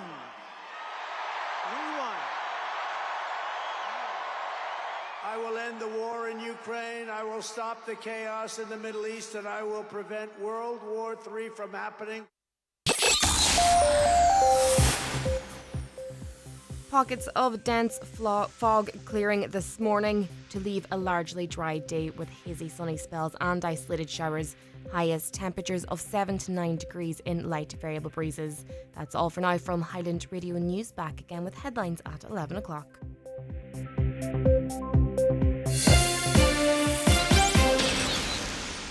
The obituary notices this Monday morning, January 20th. The death has taken place of Sandra Devaney, 7, Ranafast Annagry, formerly of Edinburgh, Scotland. Her remains will repose at her home today from 11 a.m. until 8 p.m. Rosary is tonight at 8 o'clock. House private after the rosary and on the morning of the funeral. Funeral Mass will take place tomorrow at 11 a.m. in St Mary's Star of the Sea Church, Annagry. Interment afterwards in the adjoining cemetery. The Funeral Mass can be viewed on the parish webcam or on Kieran Rorty, Funeral Director's Facebook page. The death has taken place of Paul Martin, 41, Ardnally Park, Strabane, reposing at his home this morning from 11 a.m. Funeral leaving his home on Wednesday at 9:20 for Requiem Mass in St Mary's Church, Melmount at 10 a.m. Interment afterwards in the adjoining cemetery. Family time please from 10 p.m. to 11 a.m. Family flowers only please. Donations in lieu to Foyle Deaf Association, care of Quigley Funeral Directors or any family member. The Requiem Mass can be viewed live via the parish webcam. The death has occurred of Rose Byrne ní Gallagher, 68A Millbrae Buncrana. Rose's remains will be reposing at her home from 8 o'clock this evening. Removal from there on Wednesday morning at 9:30 to St Mary's Oratory, Buncrana for Requiem Mass at 10 a.m, followed by interment in Burt Cemetery. Requiem Mass can be viewed on churchservices.tv. Family time please from 11 p.m. to 11 a.m. and on the morning of the funeral. The death has occurred of Don Langan, 3 Main Street, Creasla. Don's remains will be reposing at the Langan family home, 54 Massanas Cottages, Creasla, today from 12 noon. Funeral Mass in St Michael's Church, Creasla on Wednesday morning at 11 a.m, with burial afterwards in Doe Cemetery. Funeral Mass can be viewed live on mcn.live. Family time please from 10 p.m. to 12 noon and on the morning of the funeral. Family flowers only please. Donations in lieu if desired to the Donegal Hospice, care of any family member or James Harkin Funeral Director. The death has taken place of Ollie Lynch, 12 St Oliver's Avenue, Buncrana, reposing at his late residence, leaving there walking at 9:30 tomorrow morning, going to St Mary's Oratory for Requiem Mass at 10 a.m. Burial afterwards in Cockhill Graveyard. Mass can be viewed live on churchservices.tv. House private please from 11 p.m. tonight and before the funeral tomorrow. The death has taken place of Teresa Loughlin, Shore Road, Kerrykeel. Funeral leaving her home at 10:20 tomorrow morning for 11 o'clock Requiem Mass in St Columba's Church Massmount, followed by interment in the adjoining cemetery. The death has occurred of Phil Boyle, Station Road, Glenties. Phil's remains will repose at the family home today from 10 a.m. until 10 p.m. Funeral Mass tomorrow morning at 11 a.m. in St Connell's Church, Glenties, with burial afterwards in the local cemetery. Family time on the morning of the funeral. Funeral can be viewed live on churchservices.tv. The death has taken place of Liam Toland, LT, Carrow Ray Road, Carndonagh. His remains are reposing at his home. Removal from there tomorrow morning at 10:30, going to the Sacred Heart Church, Carndonagh, for 11 a.m. Requiem Mass, followed by burial in the adjoining cemetery. Requiem Mass can be viewed live on carndonaghparish.com. Family flowers only, please. Donations in lieu, if desired, to Friends of Finishone Hospice, care of any family member or Kelly's funeral directors. The death has occurred of Junior John James McGuinness, 115 Conlon Road, Kellybegs, reposing at his home. Removal this morning at 10:30 to St Mary of the Visitation Church, Kellybegs, for 11 a.m. funeral mass. Burial afterwards in the local cemetery. Mass will be streamed live on mcn.live. Family flowers only, please. Donations in lieu, if desired, to the Alzheimer's Society of Ireland via any family member. The death has occurred of Noel Coyle, Ella Begg, Burnfoot, reposing at his late residence. Removal from there this morning at 10:15 to St Murray's Church, Fawn, for Requiem Mass at 11 a.m, followed by interment in the adjoining graveyard. Requiem Mass can be viewed on churchservices.tv. Family time, please, this morning. Family flowers only, please. Donations in lieu, if desired, to the Alzheimer's Society of Ireland, care of any family member or Sean Murphy, funeral director. The death has taken place of Patricia Fisher, Ballynally, Moville. Patricia's remains are reposing at her home. Funeral from there tomorrow afternoon at 1:30 for 2 o'clock funeral mass in St Pius X Church, Moville, followed by interment in Ballybrack Cemetery. Funeral mass can be viewed live on movilleparish.com. Family time from 10 o'clock tonight. Family flowers only, please. Donations in lieu, if desired, to Haematology Oncology Ward, Letterkenny University Hospital, care of any family member or McLaughlin funeral director. For family information and more details regarding wakes and funerals, please go to highlandradio.com.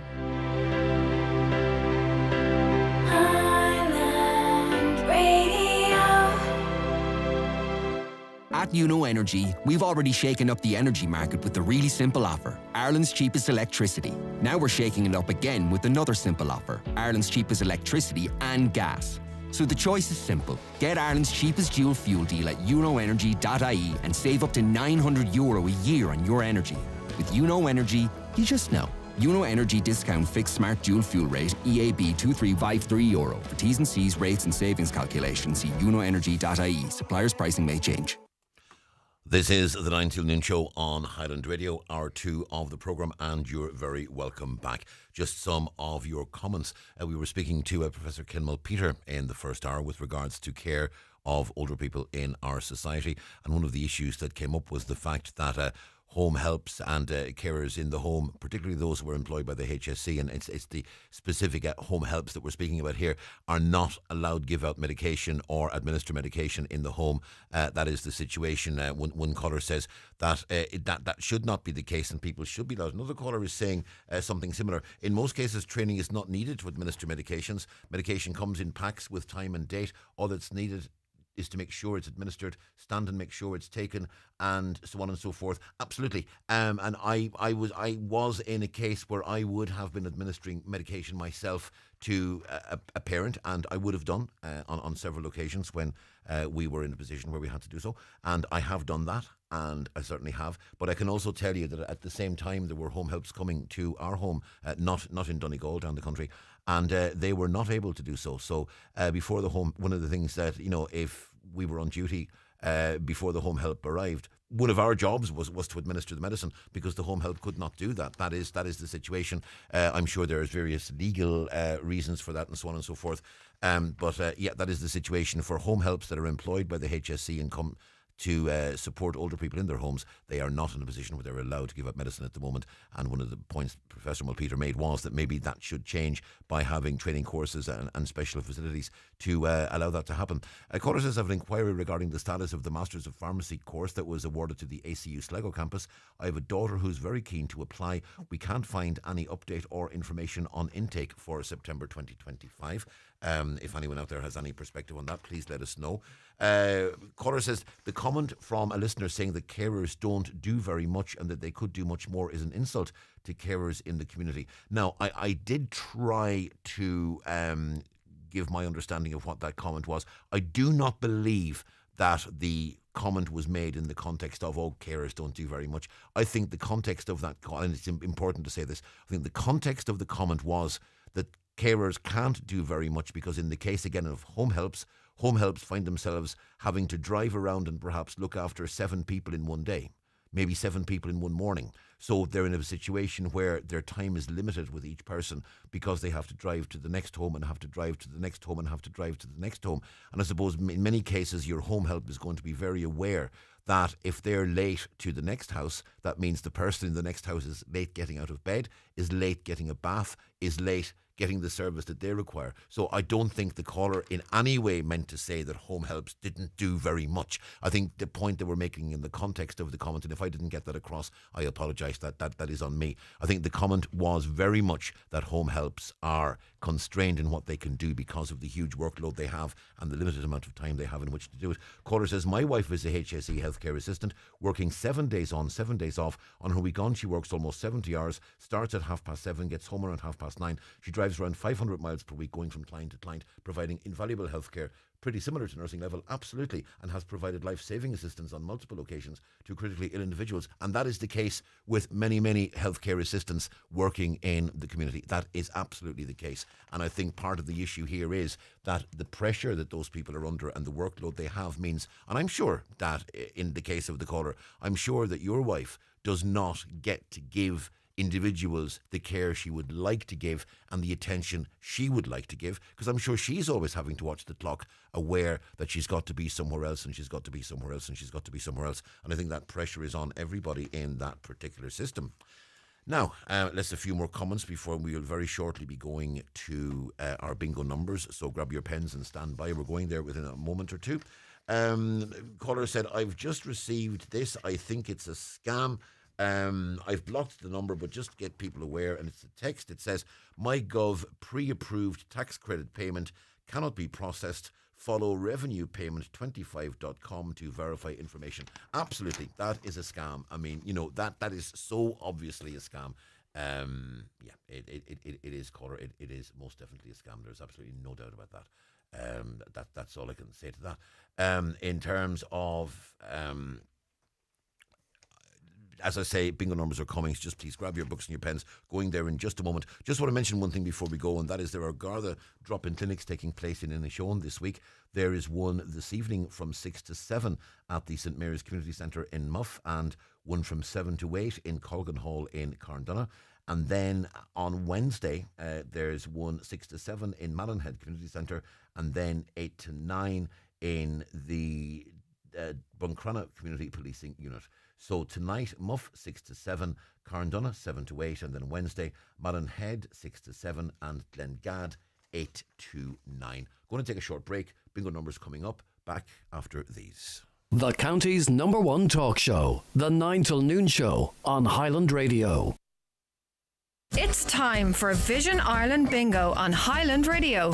It's Monday the 20th of January. You're playing on the green sheet for the daily prize of €600. The reference number is S16. It's game number 4. The numbers are 65, 17, 81, 2, 55, 74, 39, 50, 7, and finally 13. Phone your claim to 9104833 before midnight, leaving your name, contact number and the name of the shop where you purchased your book, and we'll call you back the next working day. Get all your Vision Ireland bingo information at highlandradio.com. My car, my rules. My laughing with friends place, or alone with my thoughts place. My private karaoke room. My mobile wardrobe. My pink fluffy slippers. My car is my me place.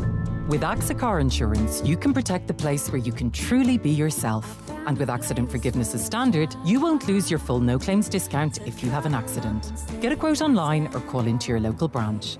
AXA. No, you can. Policy terms and conditions apply. Accident forgiveness is step back. No claims discount protection for customers with 4 or more years. No claims discount. AXA Insurance Stack is regulated by the Central Bank of Ireland. The electorate for future Shannon University elections is expanding. The new single higher education constituency will include more institutions from across Ireland than ever before. If you're an Irish citizen aged 18 and over with a degree from one of the included institutions, you could be eligible to vote. Registration is open until the 23rd of January. To find out more, please visit shannonvoter.ie. Brought to you by the Government of Ireland. Looking for fresh, local, convenient shopping? Maple Stores have you covered across Donegal. From Burtonport to Ballyliffin, Carrigart to Castlefin, your local store is always nearby. Proudly Donegal owned, we're also in Moville, Milford, Derrybeg and Falcarra. From apples to AdBlue, we have everything you need whenever you need it, whilst proudly supporting local suppliers. Check out your local Maple Store on Facebook for weekly offers and promotions. Oh, and we also sell fuel too. Maple Stores. Fresh, convenient, local. The 9 till noon show is brought to you by Letterkenny Credit Union, with monster loans available up to €60,000 for all occasions. Visit letterkennycu.ie. There was a story in the papers recently about a New York-bound flight from Amsterdam, a United Airlines flight, which had to divert to Dublin Airport because a passenger on board became unruly. Now, the passenger was, we're told, a nervous flyer, but they had drunk a large quantity of alcohol plus taken Xanax, which is, as far as I understand it, it's a, I think it's a tranquilizer. I think so. I'm aware of it anyway. And they became very, very unwell, and as a result, the plane had to divert, land in Dublin. The person appeared in court and was fined. But one of the consequences of this was that the plane did actually have to do a certain amount of circling and was over Donegal for part of that.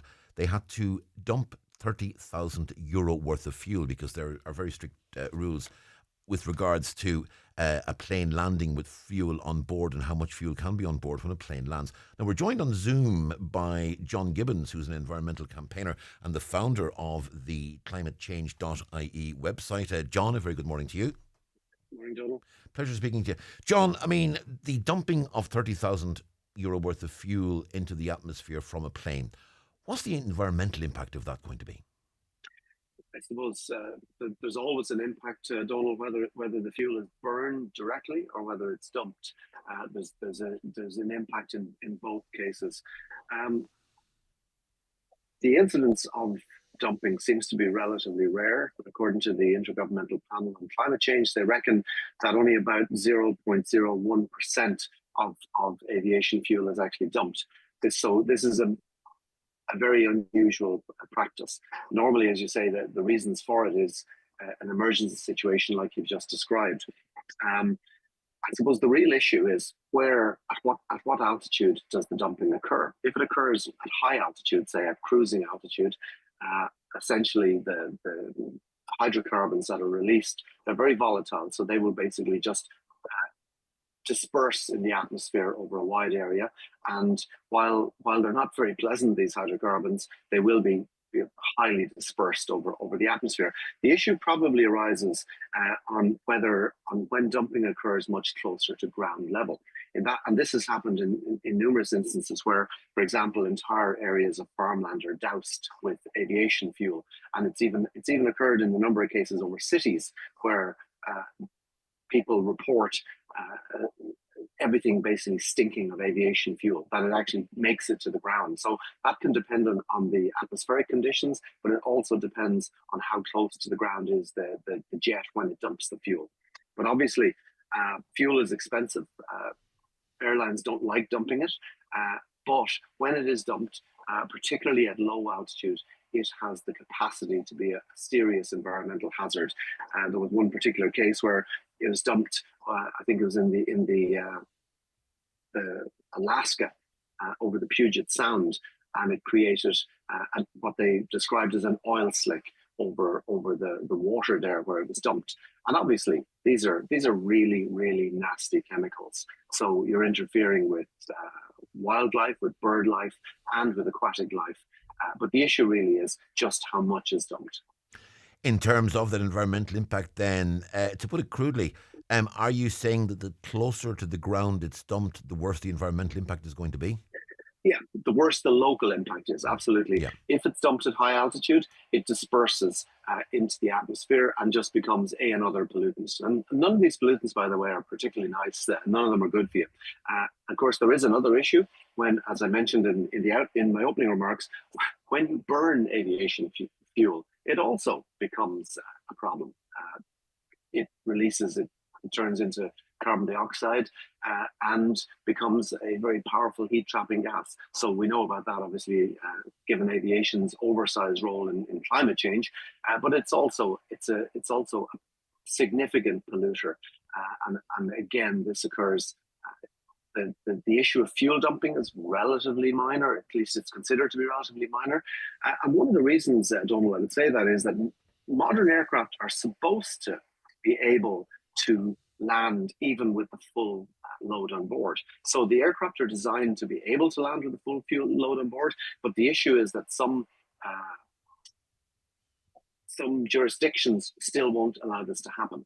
There was a time back in the 50s and 60s and 70s when it was standard practice to dump fuel, but obviously it was considered to be a pretty nasty, antisocial thing to do. Let's say an aircraft is flying in towards Dublin and it's overloaded and they dump the fuel over North Dublin. People, or indeed over Donegal, if they're coming in that way, people are not going to be too impressed if they're being soaked in a rain of hydrocarbons. It's also, of course, farmland being polluted by it as well. So that practice has diminished. But I guess in the case you described, I was a little bit surprised at how much fuel they dumped. And again, airlines don't like doing this, so I can only assume they had a very, very good reason. In other words, there was an actual emergency that forced them to do that, because it's very bad environmental practice. And from the airline's point of view, it's a very expensive waste of fuel. No, we don't know exactly where the dumping took place. We do know the plane was over Donegal and did circle for a time over Donegal because that was the flight plan. It had come from Amsterdam and was heading toward New York. So we do know the plane flew over Donegal. Whether the dumping took place here, as you've said, there's the two scenarios we've discussed has been when it's dumped at cruising altitude and disperses into the atmosphere, or when it's dumped relatively close to the ground and it's actually tangible and you can see it. Is there a sort of a middle point where it actually does come into, come to ground, as it were, and has an environmental impact without us even noticing? I mean, is that feasible? Is that possible? It's entirely possible, because the old saying that what goes up must come down. So most things, when you dump them in the atmosphere, for example, when you light a fire and the soot rises into the atmosphere, eventually that soot will find its way back down to Earth. Now, you don't tend to notice because it disperses widely, but when you spray thousands of litres of jet fuel unburned out of a jet, it will find its way to Earth. But if it's at a sufficiently high altitude, none of us will individually notice it making its way back. But there's no question, Donal. I mean, these are toxic pollutants, absolutely, and particularly when released close to ground, or indeed if they're dumped, for example, over the sea, which is a very common practice. The thing about the sea is it's not dead. It's full of marine life, full of bird life, and it's again a place that we don't want to be dumping our waste products. But I suppose this is the issue that we face, as we did in this particular case, where they obviously had a change in their schedules and hit the dump button. But I would like to think that airlines should only do this in a dire emergency, because there should indeed be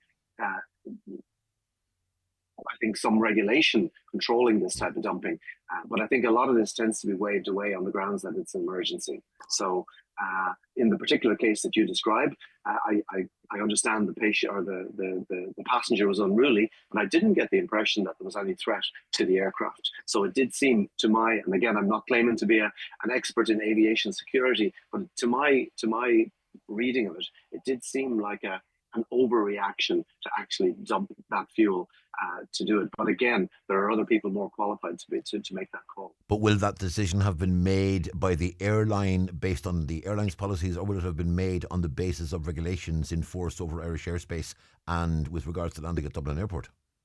That's the question. Again, there are people, I suppose, in the industry who might be better positioned to make a call like that. But I do think, and I'd make this as a general point, dumping of aviation fuel is really environmentally hazardous, to put it mildly.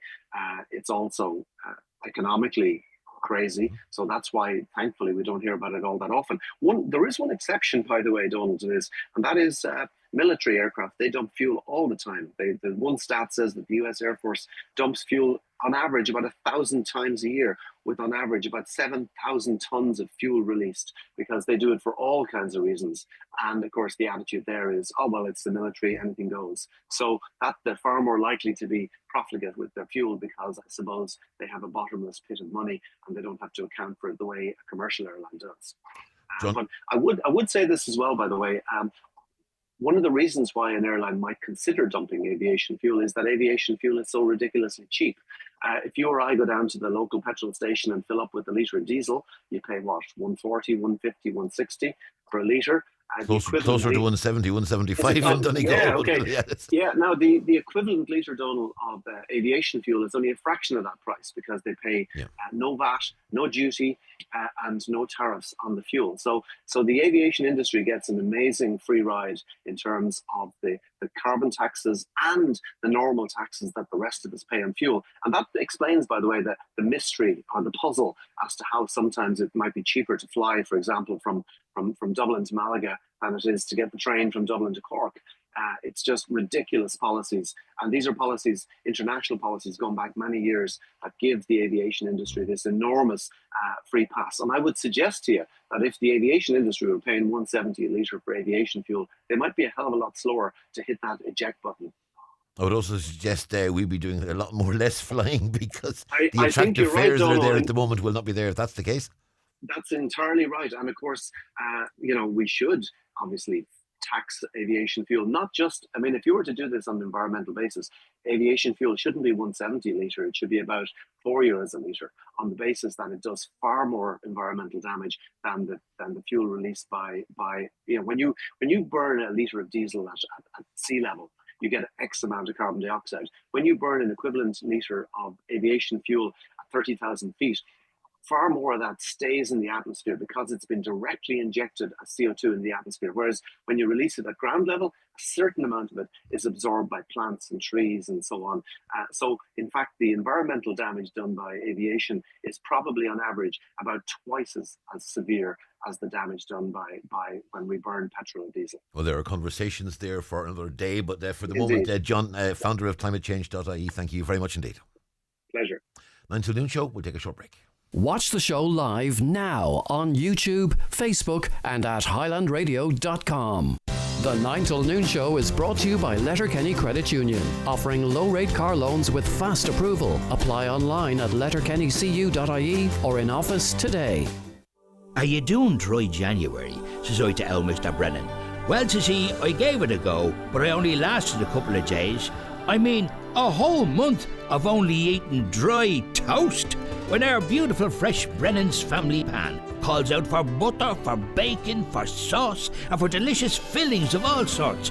Who'd be able?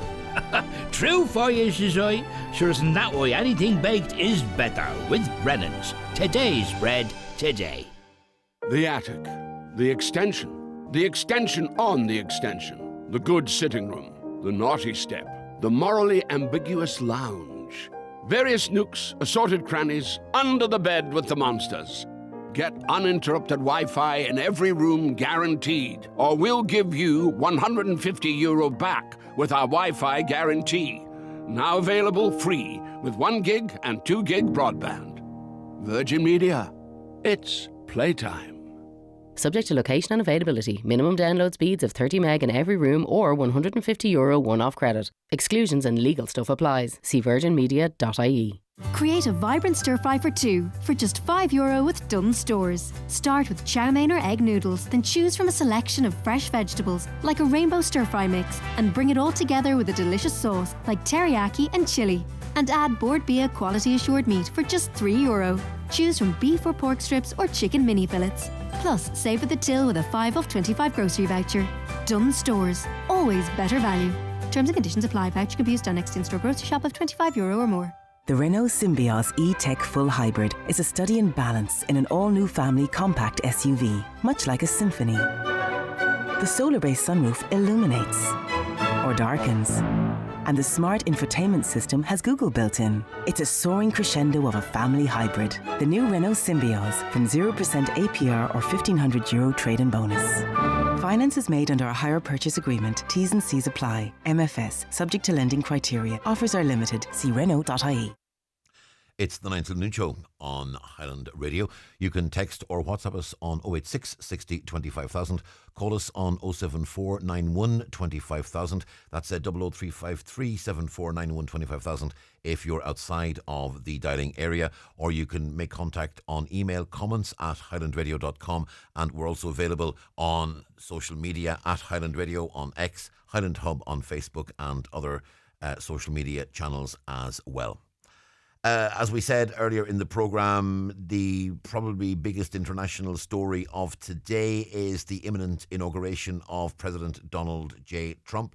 He will take over later on today at a swearing-in ceremony in Washington.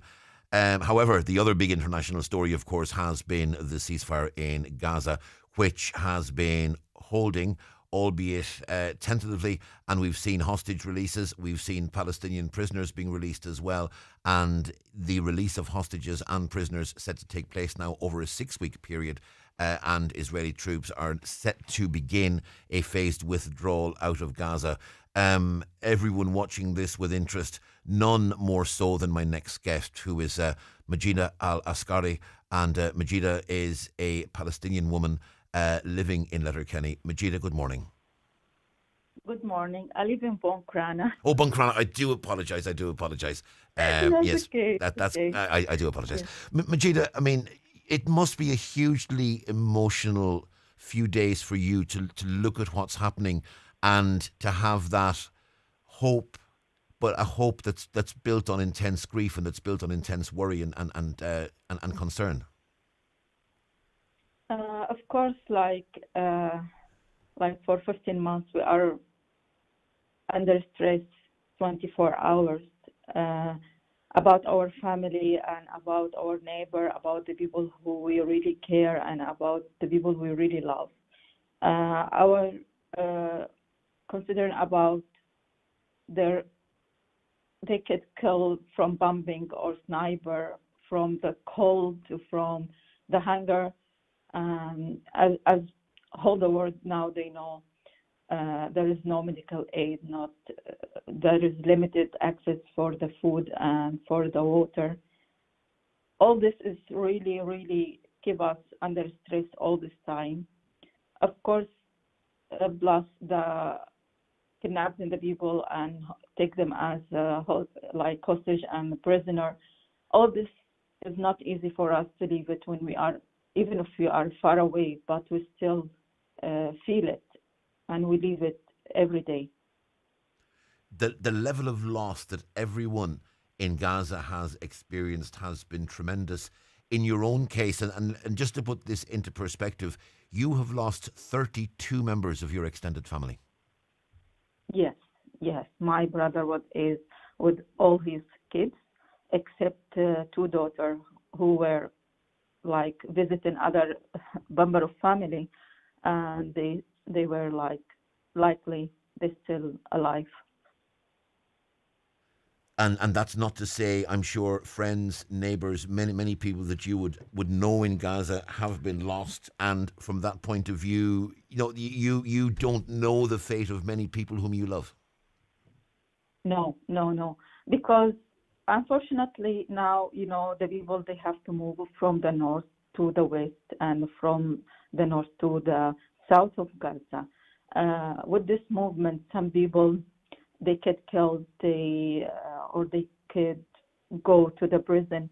And sometimes we don't know. When you lose contact with some people, I know everyone, he has a phone, but some people really, they don't have any contact. They don't have even data or phones. And some people, they killed under rubble. We don't know if they are prisoner or they are under rubble. So all this information is not really clear to some people. Are you in any way confident that this ceasefire will hold? Because, as we said, it's fragile, it's tentative, but it is at the moment holding. Do you hope that will remain the case, and that the ceasefire will see prisoners released, will see hostages released, and most importantly, that the ceasefire will lead to those who are ill getting the treatment they need, those who are lost being found, and some form of rebuilding start to take place in Gaza? Because it seems it's going to be perhaps years before we know the full extent of the devastation that's taken place. To be honest with you, I never trust the Israeli side. I more than a million. I respect and I trust the Hamas, because they are not the criminal, and they are the people of the land, and who defend themselves to. Sorry, just I get stressed a little bit, but I don't trust Israel, because the amount of the prisoner, it is more than 6,000 Palestinians, and the number of releasing only like 1,600 or 400 is nothing. Is nothing compared to the numbers to still a prisoner, and who they remain there for many years. And we can notice the difference between the hostage who released from Hamas and between the prisoner who's just 2 years in the prison of Israeli. They couldn't even walk. They couldn't even say the light. So we see the difference. So this makes they don't trust them, because the way they treat the Palestinian, you cannot trust them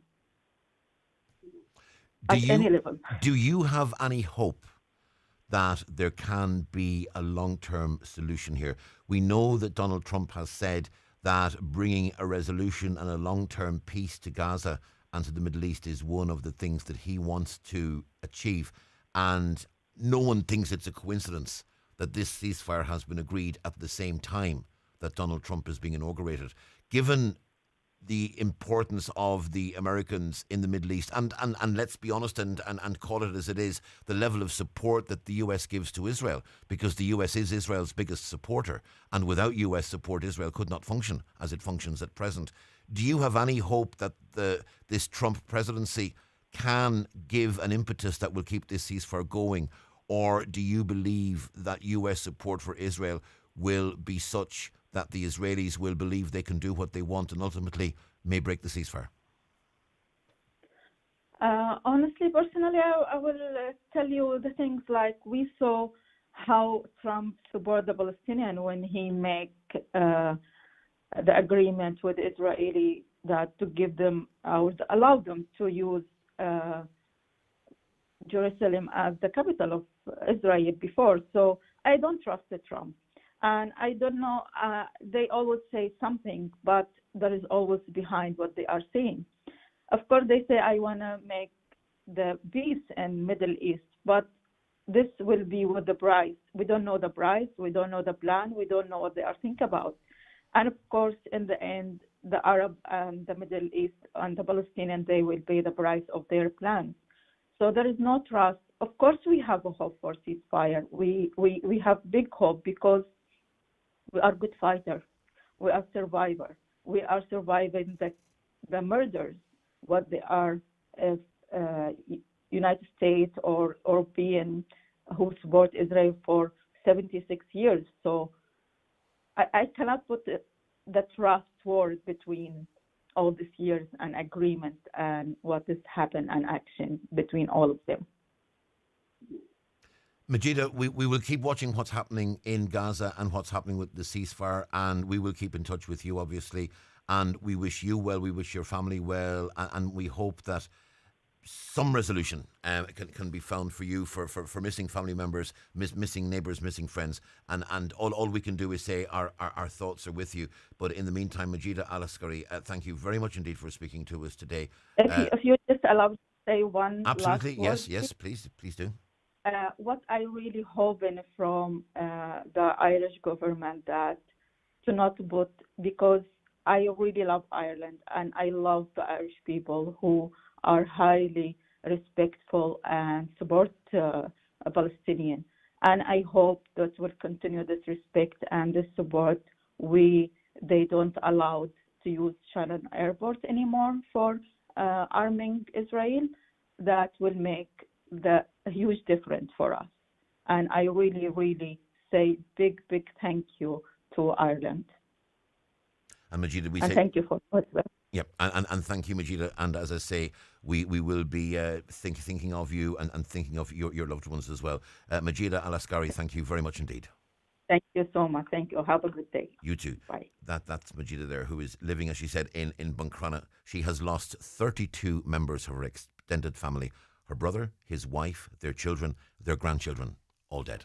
That's the scale of what's happening there, and that's the situation Majida is in. Before we go for a break, I am going to just take a couple of your comments, then we'll go to a break, and then we're going to have another discussion. Caller says, and we discussed earlier the situation with regards to Simon Harris promising that the counselling notes of rape victims who have sought counselling will in the future not be admitted as evidence in rape trials.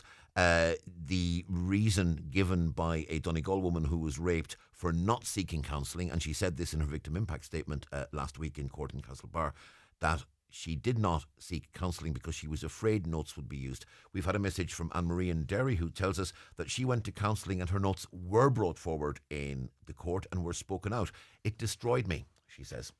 Caller says the government would rather spend 50 or 60 million on a private jet than on the people of the country. That sums up our government. Another caller says, I've had Sky for the past 17 years. They told me they are replacing the Sky HD box and I'll be without TV for 2 weeks. I keep trying to ring them with no answer. Is anyone going through anything similar? I haven't heard of that. If anybody has or can give us some perspective on that, please do let us know. Caller says, please say a big well done to Kieran Cannon on his interview with Patsy McGonigal yesterday. It was absolutely fantastic. That's from the Ballabafay cruise. We shall indeed. Well done, Kieran. Caller says, what's going on is a disgrace with government. Look at the demographics of age in the soon-to-be government. And, some won't be caring about getting back. It's the same with older people who voted without giving any thought to people in Donegal with defective blocks. This caller says, young people are watching. They'll see what's happening and they will leave.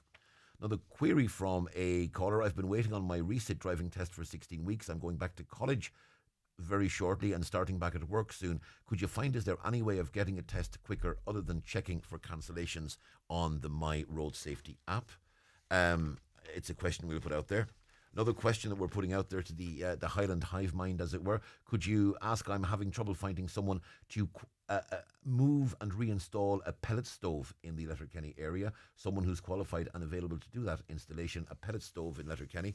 If you can give any perspective on that, please let us know. And another caller says, I would like to hear a discussion on the lunacy decision to allow traffic from a minor road coming up from Burnfoot onto a major national road when the same traffic can go to Bridgend roundabout and access safely the major national road from there. That's one I'm sure we will be talking about. Going to take a short break. Back after these. The 9 till noon show with Letterkenny Credit Union. Simplify your debts with a debt consolidation loan from Letterkenny Credit Union. Call us on 074 910 2126 or apply online via our app or in office today. Having COVID-19 symptoms or testing positive can be worrying, but knowing your risk level helps. Visit knowandgo.ie to find out if you're at risk of developing severe COVID-19. Call your healthcare professional to seek clinical assessment and advice if you contract COVID-19 and are at high risk for developing severe COVID-19. This message is supported by Pfizer Healthcare Ireland.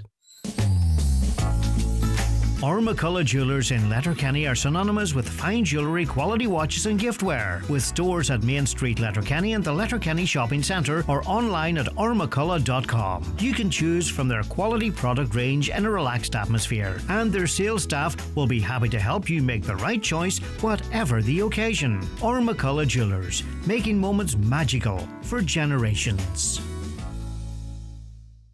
Looking for a new opportunity? C&M Embroidery in Letterkenny are hiring an embroidery machine operator. Experience is a plus but not essential, as full training will be provided. We are seeking someone with a friendly attitude, great teamwork skills and the ability to engage with customers. This is a Monday to Friday position with an immediate start. Interested? Send your CV to cndememb@gmail.com or call 074 9128 097. Join our team today at C&M Embroidery.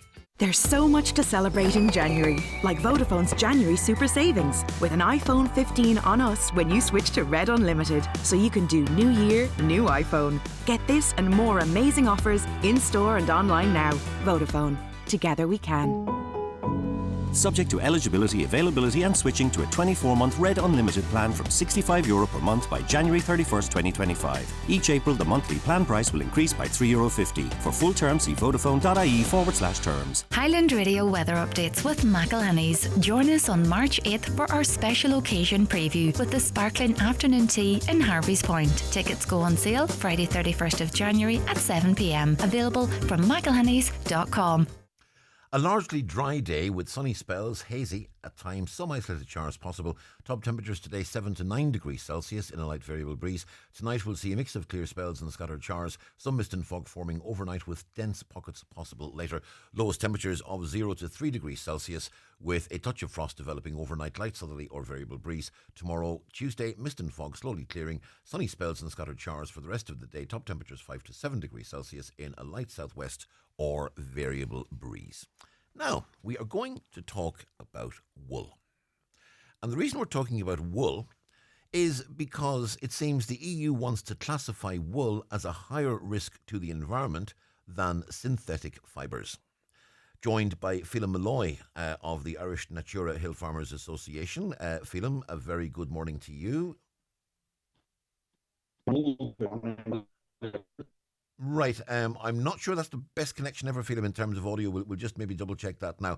But Phelim, you've drawn up a policy document on wool because many of your members could be adversely affected by this if this EU plan goes through. First of all, tell us what's happening at European level. Sorry, Phelim, I'm sorry. I'm going to cut across you there because the audio isn't coming through at all. What I'm going to do, Phelim, is I'm just going to disconnect if you don't mind. And if you just try and come back in again, because the audio at the moment, it really can't be heard. So just bear with us, Phelim. I'm going to disconnect if you disconnect on your end as well. And if you try to get back in, and if we can't get the audio improved, then we might just look at going directly to the phone. So if you don't mind doing that, Phelim, I'll just...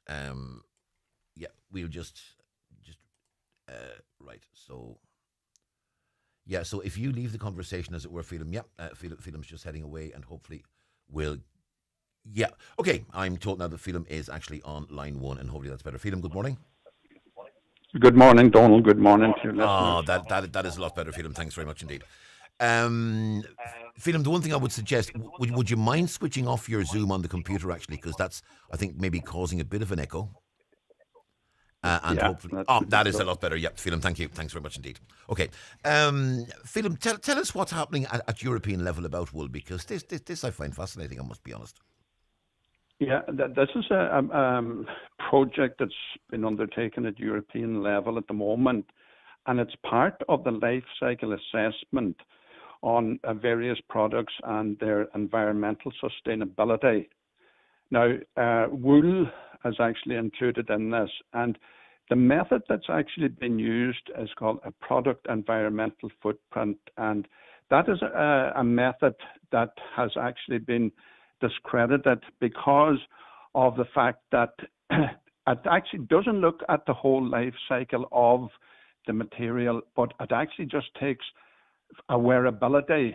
That's the main criteria that's been used, is actually the wearability of the item. So that's where the big difficulty that if this project actually goes to a conclusion, and it's due to, as far as I understand, to go to vote in the European Parliament fairly shortly, that the likelihood is that the synthetic fibres could actually get a green flag from the point of view of environmental credentials, whereas wool and natural fibres would actually get a red flag. So that is something that has a serious concern. At the moment, wool is actually at a very poor price net for the farmers. But if this goes through as is proposed, it's certainly going to even harm it further, because the concern is that companies wouldn't be interested in using a material or a fibre that would actually be deemed to be environmentally damaging in that. So that's a huge issue, so it is. But I would have thought, even if wool, and I would have thought a wool, I mean, a good big wool jumper, I would have thought would last a lot longer than a synthetic jumper, to be honest. But even if it didn't, I would have thought, given that wool is natural, surely if you're talking about the environmental impact of scrapping a wool-based garment versus a synthetic garment, I would have thought the environmental consequences of scrapping the wool-based garment would have been much less.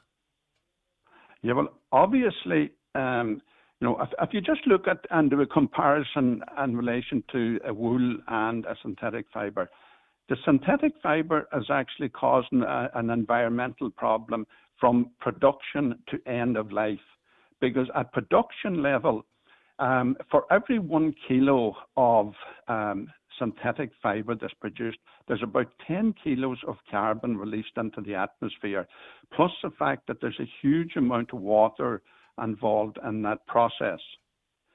So therefore, when that garment has been used at shedding microplastics, which are a massive problem now in the environment, I mean, there's been various research carried out in relation to the impact that microplastics are having on fish and on our oceans. If you just look at wool in comparison to that, wool is biodegradable, so it doesn't have that long-term impact that the synthetic fibre does actually cause. So it's hard to understand why this method has been chosen, but the feeling is, and I've just followed up on some of this research, and that it's actually been promoted by the oil industry to support the production of synthetic fibres. Where are we in Europe with this proposal? Is this a proposal being made by the Commission? Is this a proposal being made in a policy document? And have the European Parliament had any say on this yet? Because I must be honest, I can't see people like Ming Flanagan, I can't see people like Kieran Mullooly, I can't see people like Maria Walsh, accepting this. Yeah, well, the European Parliament did actually have some discussion around it, and the PEF method of determining the environmental sustainability of products was actually rejected at that level. But unfortunately, it appears that has now found its way back into this project again. Again, why that has actually happened, that's something that we're trying to find out about. But the reality is that it's quite possible that some of the MEPs may not be just fully aware of the impact of using this PEF as part of the life cycle assessment. So that's something that we have actually made contact with our MEPs in relation to. The Irish Grown Wool Council have been in touch with MEPs to just brief them and make them aware of the dangers that are actually attached to this proposal. And finally, any decisions made at European level on such matters, ultimately the ultimate say is with the Council of Ministers and with the heads of state of the various European governments. Has the Irish government and the Irish Minister, Charlie McConalogue, for the next 2 days at least, have the Irish government and Minister McConalogue given any indication as to their position on this? Well, we've actually been discussing, the development of the woolen market in Ireland with the department over a period of time. That work is ongoing. Now, we were lucky enough insofar as that there has been funding made available to a number of third-level institutions to carry out research in to various uses of wool.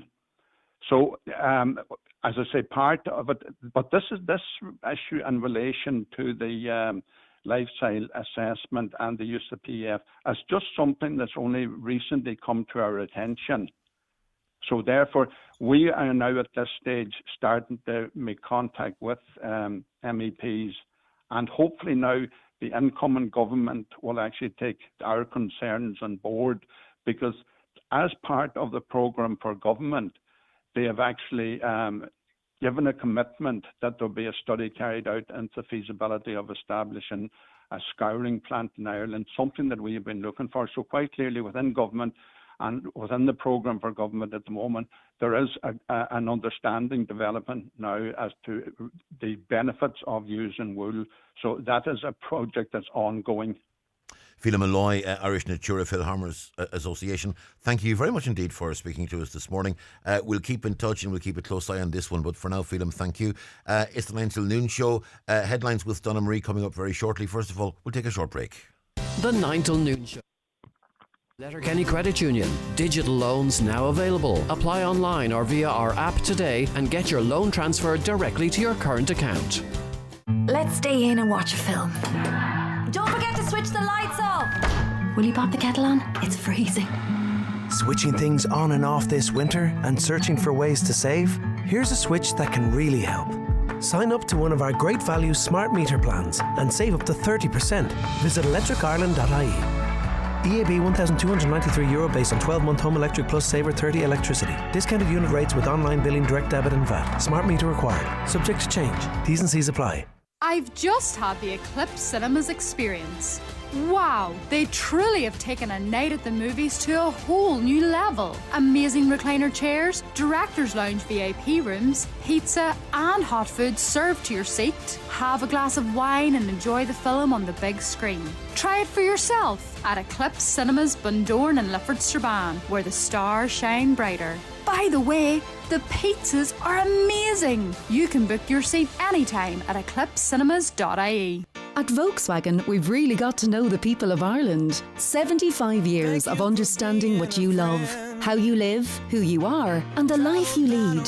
So we brought you one much-loved car after another. From the original Beetle, the iconic Golf, to today's family-friendly Tiguan and our all-electric ID range. Knowing that whatever you choose, it's you who makes it your Volkswagen. Celebrating 75 years in Ireland. Order your new Volkswagen today.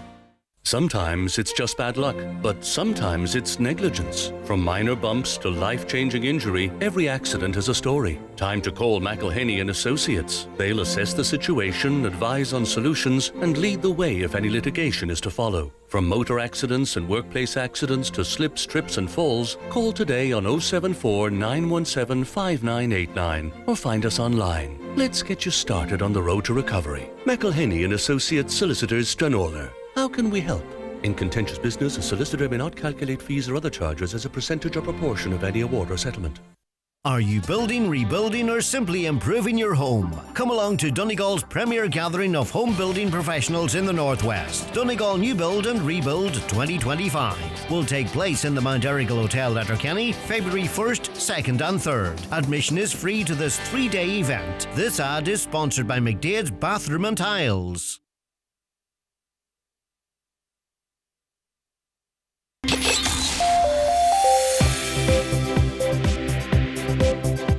This is the 9 till noon show on Highland Radio. Just gone 11 o'clock. Time for the headlines. We say good morning to Donna Marie Doherty.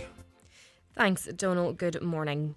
The Irish Daily Mail reports that there is renewed momentum to reform laws surrounding the use of counselling notes in rape trials as evidence.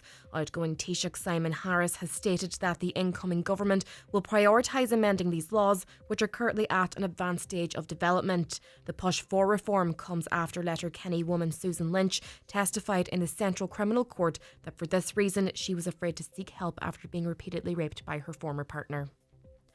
Professor Ken Mull-Peter, a consultant in geriatric and internal medicine at Letterkenny University Hospital, is highlighting the critical need for greater support for carers in Ireland.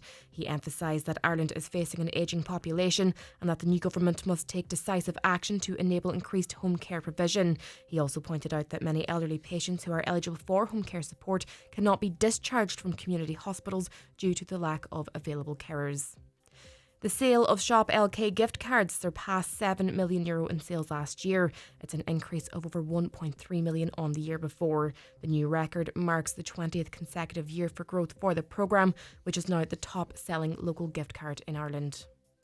Rose Byrne of Millbrae Buncrana has been named as the pedestrian who died from her injuries following a collision on Tuesday afternoon in the town. Following the crash, Miss Byrne was transported to Letterkenny University Hospital for treatment. Gardaí are now seeking out information as they continue their investigation. The Taoiseach just says systems in Ireland need to get the urgency of housing issues. The new programme for government, which was approved at his party Ardèche yesterday, aims to deliver 300,000 houses by 2030. In the same document, the government has committed to creating 300,000 extra jobs in that time too. Taoiseach Micheál Martin thinks housing delivery is being slowed down by objections. And finally, experts on children, educators and lawyers are calling for a review on restraints being used in Irish schools. Concerns have been raised over new guidelines from the Department of Education, which will now introduce a reporting system where children are restrained in school.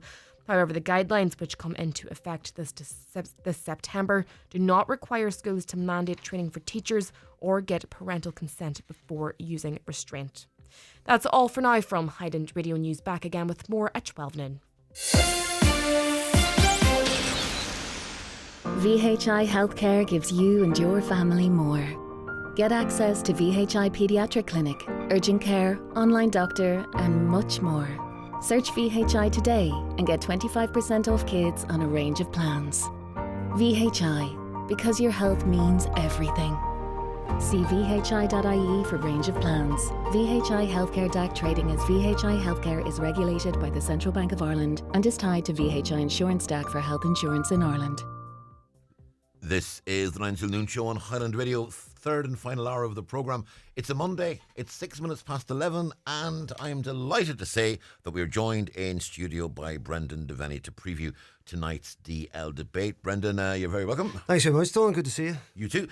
Brendan, a lot happening in the coming days as we build up to the big match involving Niamh Pádraig, and we'll get to that in just a moment. First, though, a word for Ergal Kieran. I mean, almost made the comeback yesterday. Yeah, listen, obviously being involved with unions this year and losing them, maybe good friends with Enda McGinley, and the Canavan lads and that as well. So, you know, in one way it was kind of hard watching them go through Ulster because you were thinking, you know, that could have been us. But yeah. Listen, you know, football doesn't really work like that, I think, Don, because a lot of people would say that. I think, you know, game on game, you got to really take football because, you know, you can't say that same pathway. You know, all you can say is probably for a team, say, like Union's going next year, if they did happen to win Donegal, that you can compete with anybody, and I think there's not much change in that. I think Ergal just went on a run. They had a remarkable season in terms of games that they could have very easily lost, and they just kept coming through. Usually that'll catch you somewhere, but it didn't with them. Now they went all the way to the final, but I know just from Enda, we were texting over and back there, just he was an absolute shock about that first half. And funny, I was just chatting to Sean O'Donnell, ex-Galway All-Ireland winner. His two sons are playing Carrow in that game you mentioned, the Niamh Pádraig game, but just about Ergal and Croke Park, you know, you could see the fast-playing nature of it. A lot of teams there, you know, Ulster teams can set up a certain way in that, and you just see the game always changes at Croke Park. It's very hard to shut down that pitch, so it suits fast, mobile, running players, and Ergal just looked wide open. Second to the ball, missed time and tackles, and that can happen sometimes in finals. And I always thought with them, because of the season that they had, if they're not too far behind, they can come back. So when they got these 6-7 points, I thought to myself, they'll still come back. They will come back. And then when it went right out and Dara went off injured in 13, I was thinking, right, game over. And in fairness, it was heroic how close they came, because if you put Dara Canavan in there, you would think even 13 points, could they have come back? I think with him on the pitch, they could have. So I suppose one way it was heroic of them, but you might never get that chance again. The likelihood is they won't. So you got to do it on the day, and certainly in that first half, it didn't happen for them. And maybe for Niamh Patrick, certainly looking on, you just want to. You never want to go too far away from a team because momentum can always take you back. And I mean, a big lead can be a dangerous thing in football. It can be the worst thing happening at times. But certainly that lead was over and above. And listen, in fairness, Coola were devastating, particularly in that first half. Right, well, let's go to Niamh Patrick, because I mean the big story is obviously Niamh Patrick, Ishkaheen and Muff. Huge match coming up against Carrow of Galway. It's the All-Ireland Junior Final. It's next weekend. Needless to say, Highland Radio are going to be all over that match, and that coverage starts tonight with yourself and a special DL debate live in the community. Live in the Rec, yeah. We're going to Greenan Hotel. We're doing it up for the match special.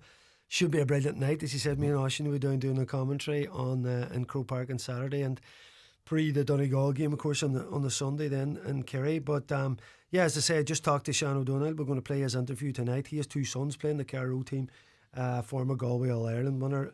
I caught up with Jim McGuinness last week. We're going to throw that into the show as well. We have Michael McMullen coming down to the hotel from the Gaelic Life paper. Colin McFadden, ex-Donegal star, and of course member of the Jim's current backroom team at the minute. Sinead Breen, County PRO's coming. She's been setting a lot of stuff up. And then, of course, we have the huge Niamh Patrick club, the officials, the players, all the brilliant supporters. And what a trip. And just been out on them on the pitch after matches has been great. And it's been great getting to know a lot of them. They're an absolutely fantastic club. And, first time ever won in the junior championship. Yeah. To do that and to go on the Ulster and to win a game is impressive. Yeah. To win the actual title, come through, they had to go over to London, of course, rearranged game, come through that quarter final, and then won the semi-final against Kilmurray there 2 weeks ago, when they were really backs to the wall again. No more than Ergo Kieran, I suppose. I'd say this Niamh Patrick team will know now that they're never out of any game, because in at a time 4 points down, even though in the back of your mind just thinking, please conjure up something, get us something. And of course, Keelan McColgan gets the ball out wide, Donal, and I thought to myself straight away, they're going to try and pull him down. Now, the player was marking him, I think, was on a yellow, and I think he did try and get hands on him, but he was just that fast. He cuts in, next thing, penalty kick, and up steps big Kevin Lynch, and he had a couple of real pressure long range kicks and a 45 in that game. He puts it in the back of the net, and then suddenly, Niamh Patrick are back in it. Of course, it went to penalties, and they held their nerve to come through. So, I mean, both teams have come through in real exciting fashions, because even the other semi-final against the Offaly champions, Ballinagar, that Cara Rowe came through. They had two late attempts to equalise the match, and in the final one, the ball ended up in the net, but the ref had blown his whistle. So there was real drama in both semi-finals, and really nothing between teams. And I expect this to come down to the wire again on Saturday.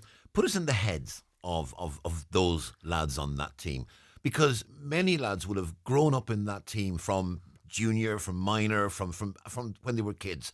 How many of them were playing on that pitch and playing local matches in the shown, thinking to themselves, I'm going to play in Croke Park someday? I mean, put us in the head of someone who is about to walk onto that hallowed turf. Yeah. Because, I mean, it must be something amazingly special. And literally, for many, perhaps a once-in-a-lifetime experience. Listen, most people don't listen, the vast majority of people never get near that, and particularly with club, obviously if you make it on the county team, there's going to be opportunities there depending on what level and that, but to make it through, and I suppose Niamh Patrick are going 36 years, they'd been in two finals previous, so to win the first final and then to keep going in this journey, and particularly Donegal team's record right across the board, Donal, has been really, really poor. One other finalist.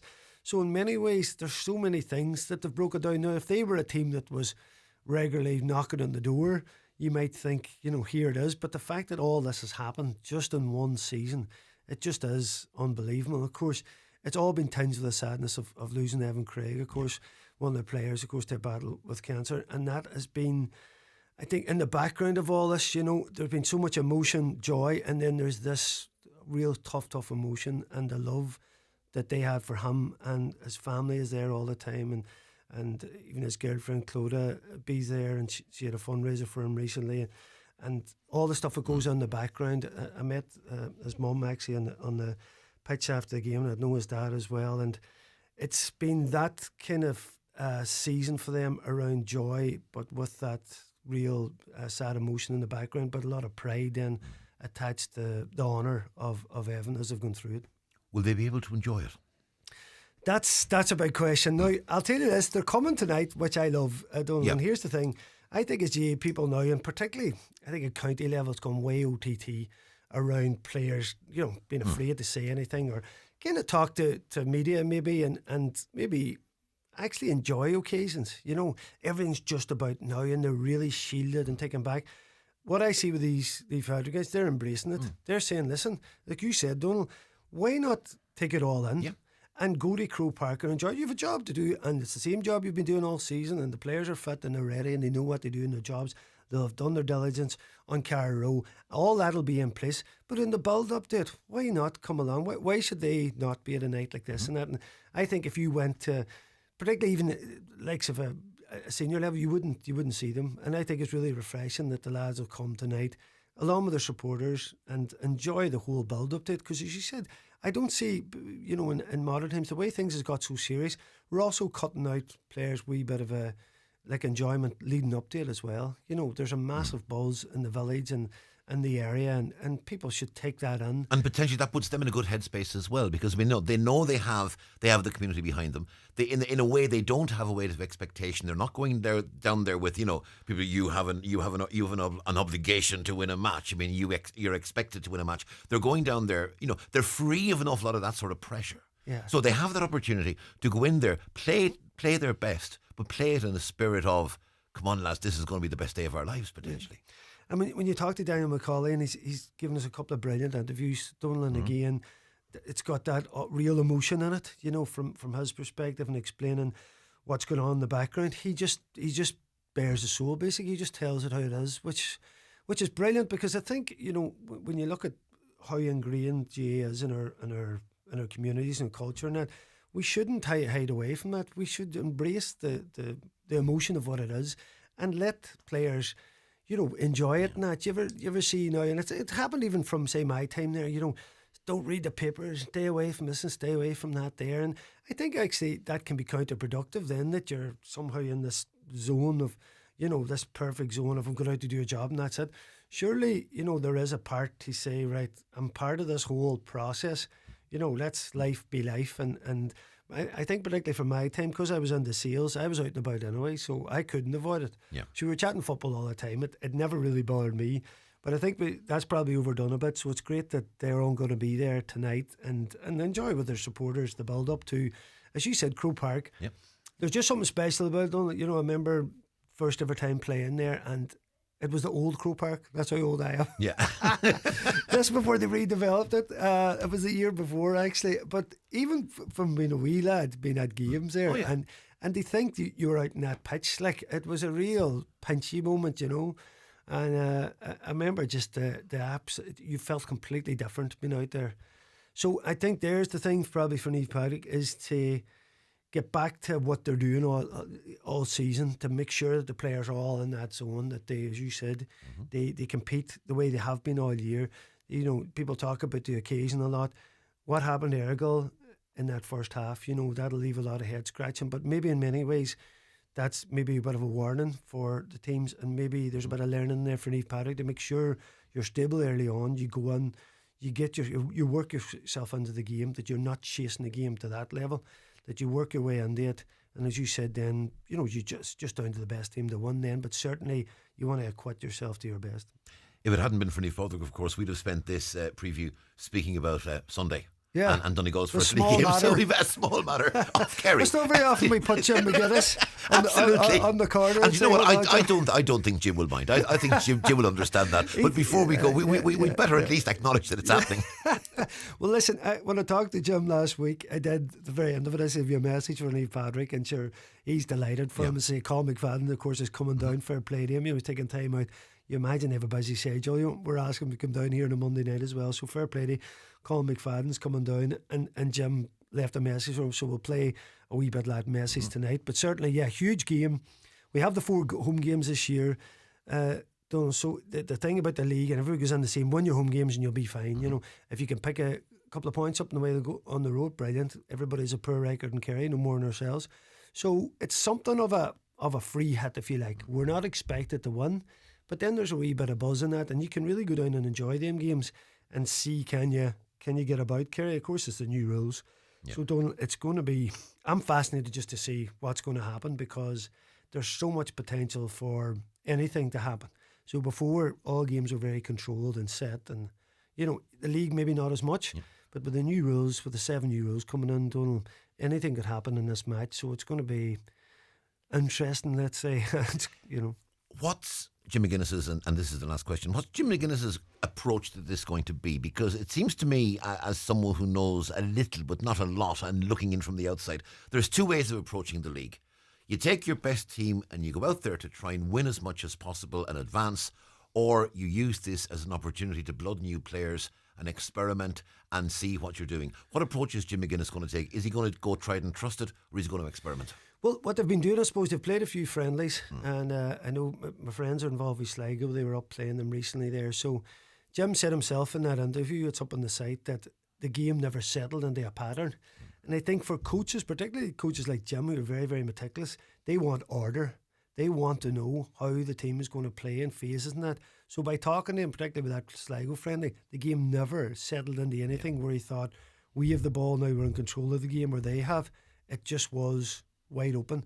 So until the game settles down, it's going to be very hard to know. And I think what will happen is you'll probably see in the highlights and that in the next couple of weeks teams that have used some aspects of the rules that work well, and other teams then will be trying to mirror that, or the team then will be trying to stop a team doing that. So there'll be so much going on, and I know already from the analysis the guys do and the time they put in is massive.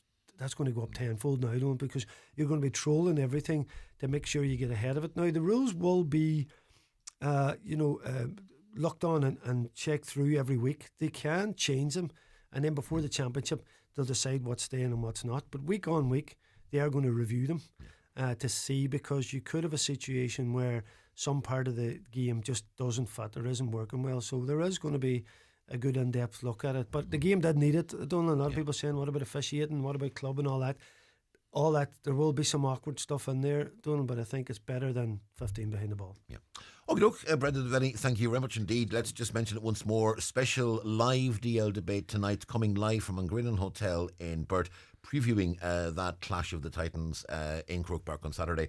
Niamh Podrick, Ishkaheen in Muff versus Carrarua in Galway. And may the lads first and foremost enjoy themselves, and sure, if they come back up the road with a title, all the better. Absolutely. The county's #1 talk show, The 9 till Noon Show on Highland Radio. The 9 till Noon Show with Letterkenny Credit Union, now offering mortgages from €40,000 to €600,000 with no hidden fees or transaction charges.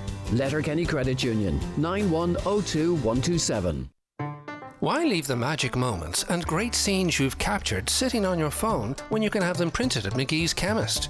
Using McGee's website or one of their in-store kiosks, you just upload your photos, select the ones you want, and have them printed instantly within an hour, or use the 24-hour service. 35mm and film from disposable cameras also printed, and old photos can be digitally restored.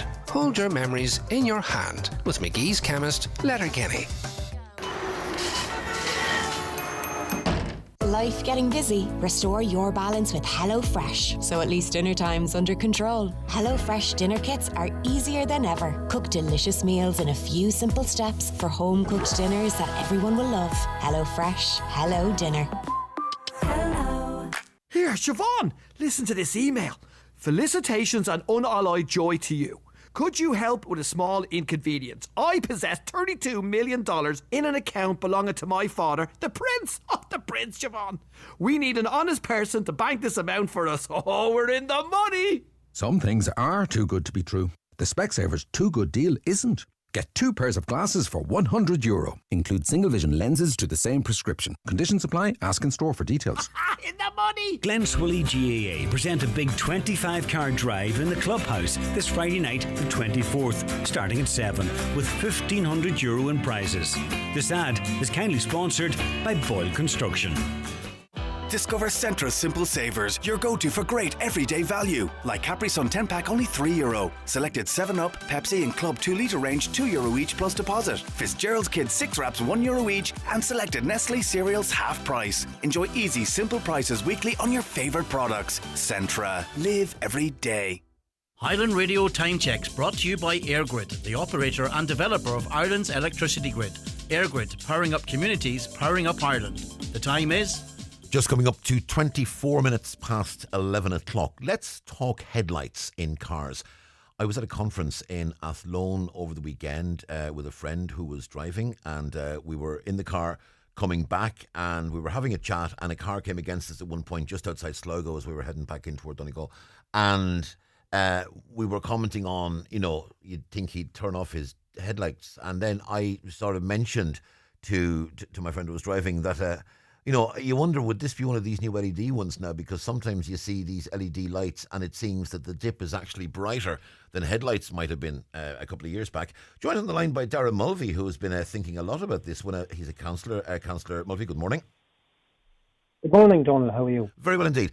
This is something you believe that the government and Road Safety Authority needs to have a very close look at, because in your belief, some of these new LED lights are just way too powerful.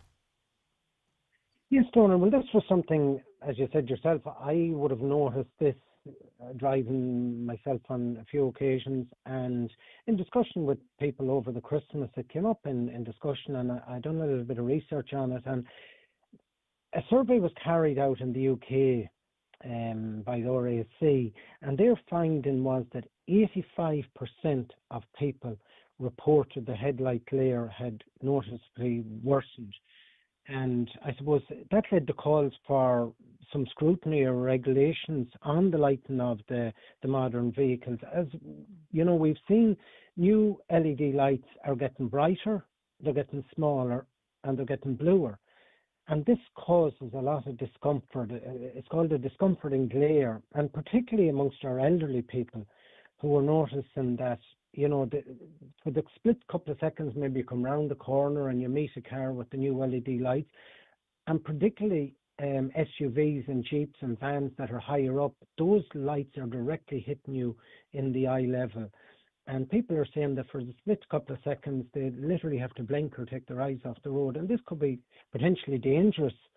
And, the RAC have found that up to almost at 85%, when you think nearly 90% of drivers are saying that the LED lights are too bright. So I tabled a motion at the recent meeting of Sligo County Council calling for the council to send a resolution, which was supported by all my colleagues, to the Road Safety Authority in Ireland, asking them to investigate this. So I think it's something we need to look into. While we're all very much for road safety and all that, but if you're at the receiving end of these lights, as I say, coming down a side road or wherever, I would often notice myself flashing my lights at an oncoming car to discover that they're on dims. They're not on full headlights. So I think it's something we need to look into, especially when the RAC and the UK commissioned a report, and the findings were huge. And this is something I've noticed has come up in a lot of forums, particularly in Ireland, UK, America, Canada. A lot of countries have found that this is something that needs to be investigated, and there appears to be no regulation on these lights. And is it, and that you've just anticipated my next question there, because I was wondering, number one, are there guidelines with regards to what now? I'm not sure. Do you determine the strength of a light beam by candles? Well, certainly is the way it is with torches. I don't know if that's the same with headlights or how you measure it. But I mean, do we need to get a situation where, look, okay, you can have, and if we'll say candles is the, you can have a dim at no stronger than 1,000 candles and a headlight no stronger than 5,000 candles or whatever, or does such a regulation exist? And if it doesn't, maybe at this point, particularly with technology moving the way it is in terms of the LED lights, maybe it is time for that regulation to be brought in. Well, yes, and this was something that I noticed that previously on our old halogen lights, from what I found was that there were lights are measured in lumini. Oh, lumini, right. Your old halogen lights were at a certain lumini, and the new LED lights are over twice the lumini of the old halogen lights. So, you just wonder, why do they have to be as bright as they are? And I think this is something, I know someone had remarked online that they contacted the NCT group over this, and they said, well, it's not in our remit. Yeah. So I would understand that the RSA, who are the Road Safety Authority of Ireland, they would be the equivalent of the RSA in the UK. So I believe the RSA need to carry out a survey on this, because car manufacturers certainly, want to provide the best product when they're selling a car, and they can say they have these super bright lights. But I think particularly and especially for our older citizens, because something I read was that people in their 60s need triple the light for someone in their 20s. So, for them to be able to see this super bright, smaller, bluer light that's blinding them at night, where some elderly people have said they don't like driving at night because of this. And I think it's not fair, particularly on them. And newer vehicles, some of the SUVs, Jeeps, as I said, are higher up. Once you meet them, your direct sight line is at the level of their light. So it can be dangerous.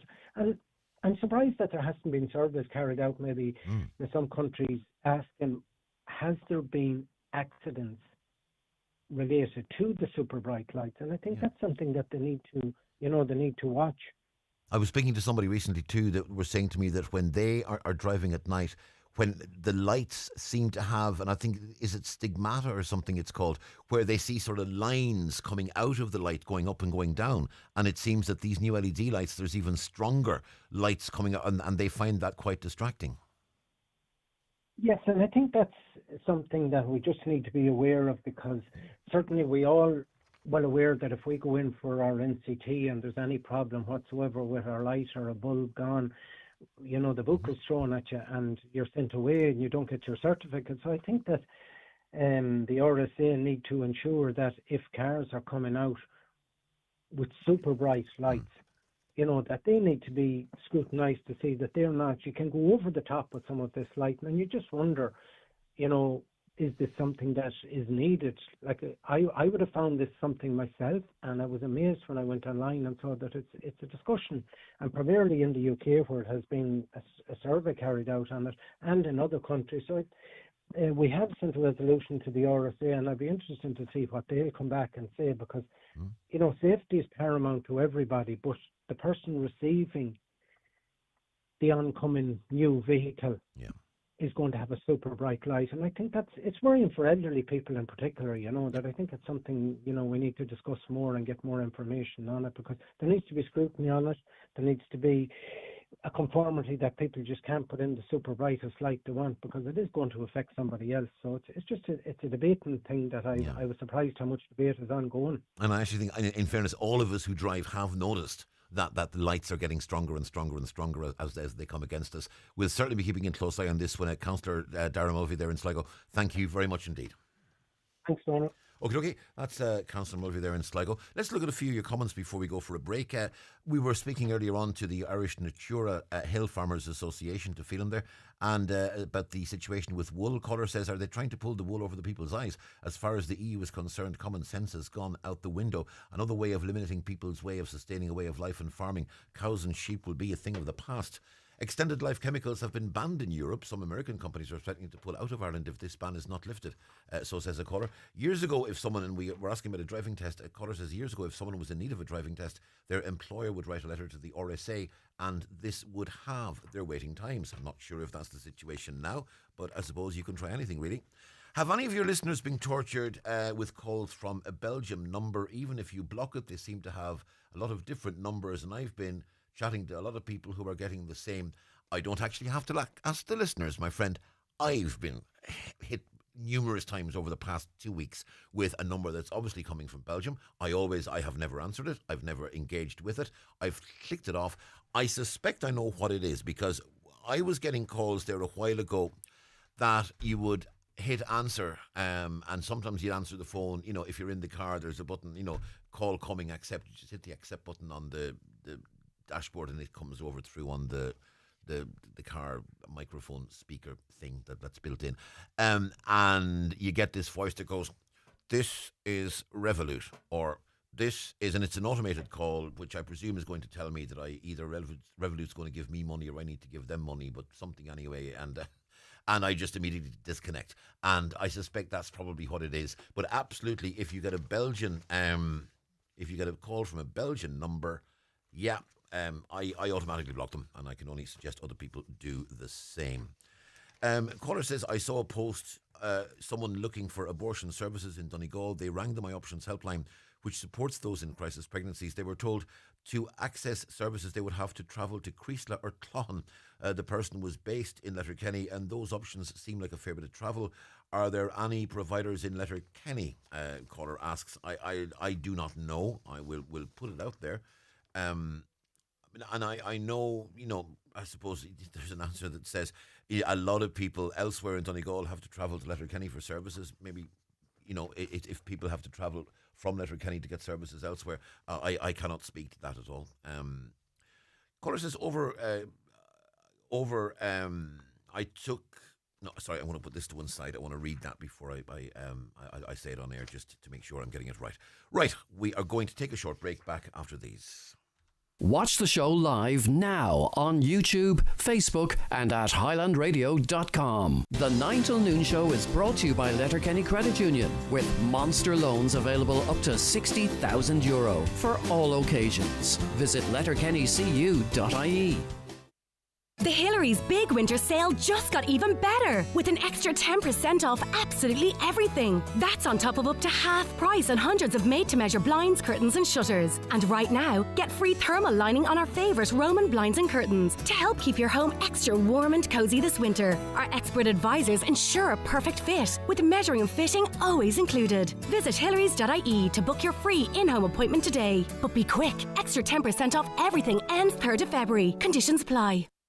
For all your training needs, Northwest Forestry Services Training Department Ballybuffet offer a wide range of courses from training bodies such as NPTC City and Guilds, QQI, LADRA and ABA International. Courses include all land-based services such as chainsaw, tree climbing and rescue, pesticides, working in heights and ATV training. Other courses offered include first aid responder, manual handling and building safety, to name but a few. For a full list of training courses and availability, contact Northwest Forestry Services Ballybuffet on 074 9132033. There's bingo every Monday night at Halfway House, Burnfoot. Doors open at 7:30 with eyes down at 8:30. €2,500 must go. The snowball is now €1,250 on 45 numbers or less. If you're not in, you can't win. That's Halfway House bingo tonight at 8:30. Do you live in Donegal?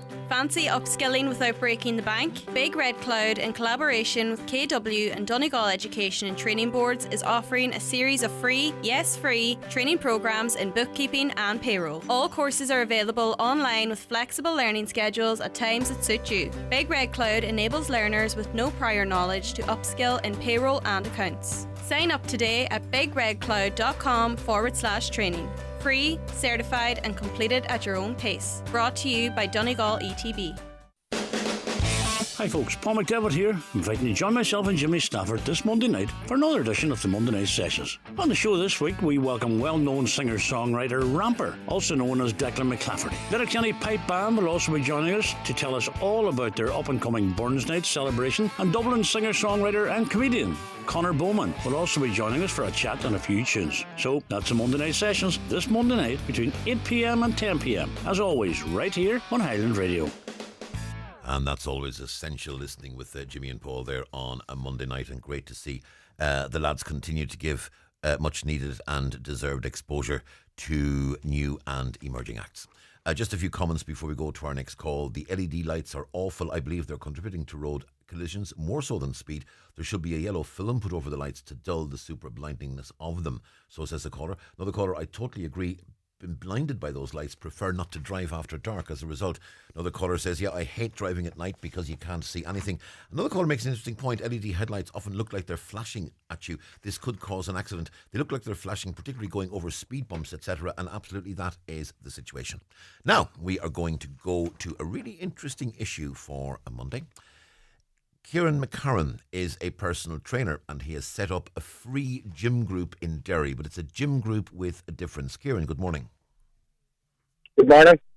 Kieran, you have set up this initiative particularly to help people who are in a situation of addiction, and you believe that maybe access to a gym and a bit of personal training might be part of the programme that can get them out of the rut that they're in. Yeah, I truly do believe in this. Let me give you a wee bit of background here. So I've been a personal trainer for around 15 years now. And over the last number of years, I've actually fell into a bit of a struggle myself with my own substance abuse. And I lost my ways. I lost everything in the process, family, house, girlfriend, you name it. I lost it. But I've started to get myself back into a bit of fitness while I was still using and stuff. And I found, obviously, creating these habits, like going out a walk and going to the gym, and started putting down the substance. So I just thought I would put my story out there to see.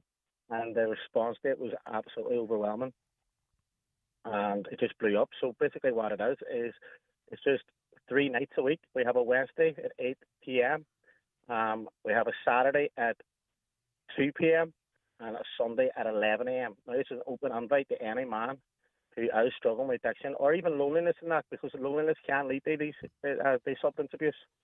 So if you feel that this could be you, then you're more than welcome. It's not just Derry men, it's also Donegal men or anybody within driving distance or walking distance to the gym. And this is taking place at the Emerge Fitness premises in Derry? This is Emerge Fitness, and it's just on the Buncrana Road as you just come up past the border. It's easy to find. Yeah. This is open invite to anybody. It's sort of close to the range there, isn't it? Or it's even closer to Bridgend. It's facing the range. It's on the bunk. Yeah, it's just facing the range. It's just past the range as you come up over the border, past the roundabout. Yeah, excellent. Kieran, it's offered on a no questions asked, no information needed, no interrogation. Nothing. You just turn up and take part. You just show up, walk through the doors, and you'll get to see the started off. There was only 3 or 4 people at the groups. Now it's only 2 weeks running now, and we've already yesterday there was 15 people at the group.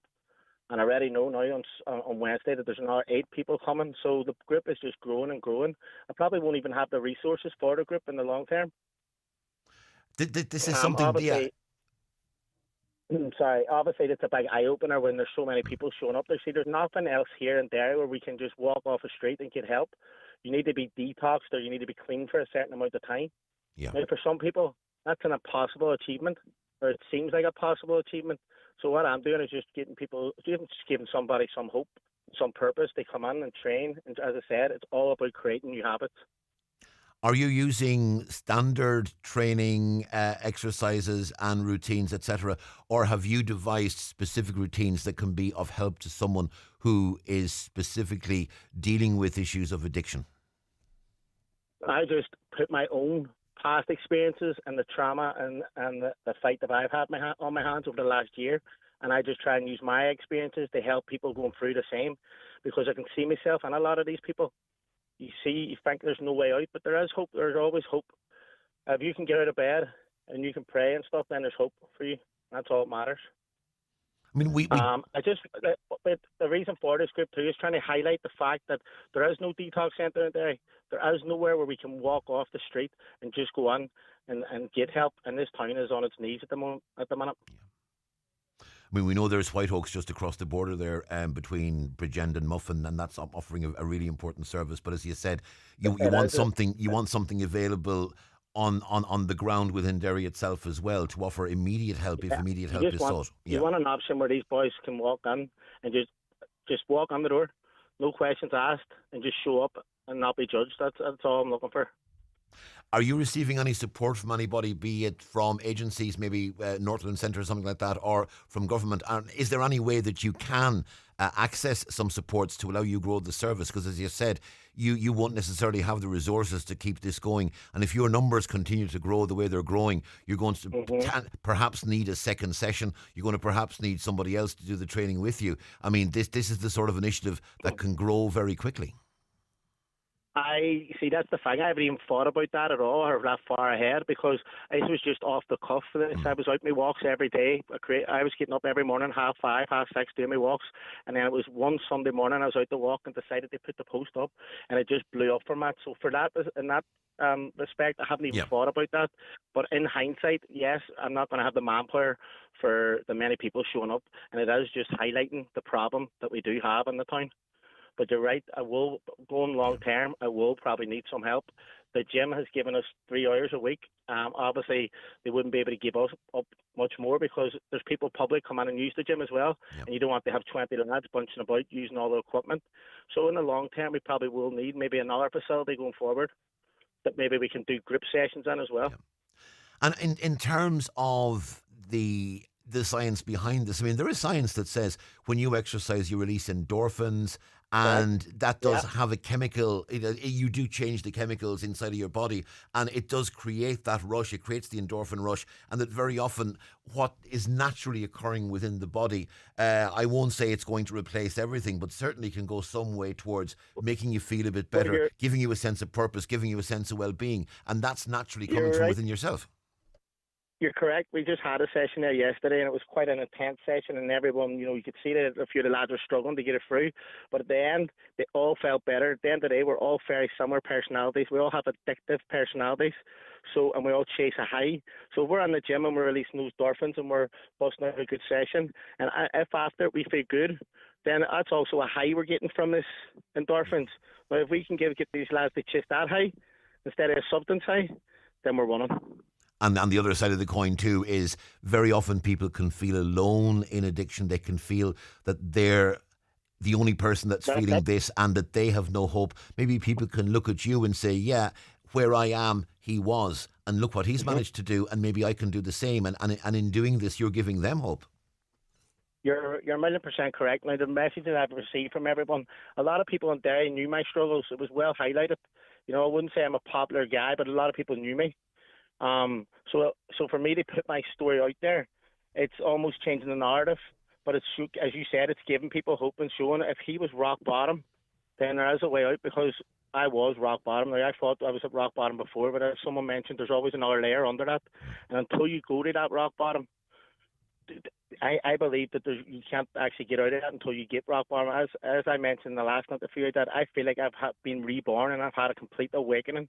And I don't make a joke about that or feel light about that. I completely feel like I've been given a second chance at life. I can't explain it. There's not a language, never mind a word, to explain how I feel about this, and I'm really passionate about it. Kieran, what you're doing is an important thing, and I hope it continues to be the success that it is.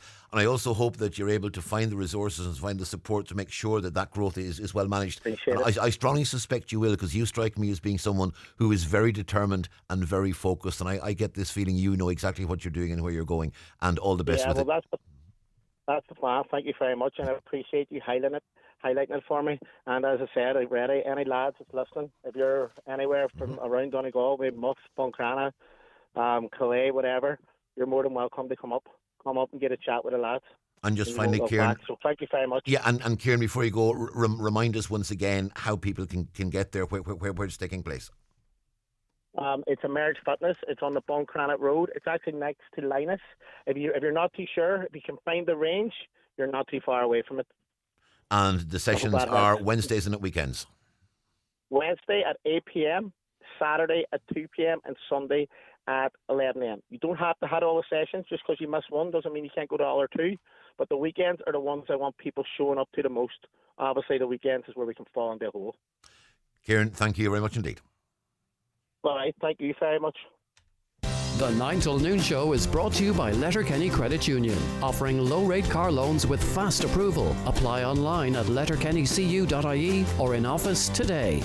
Are you looking for a university that's more than just a place to study?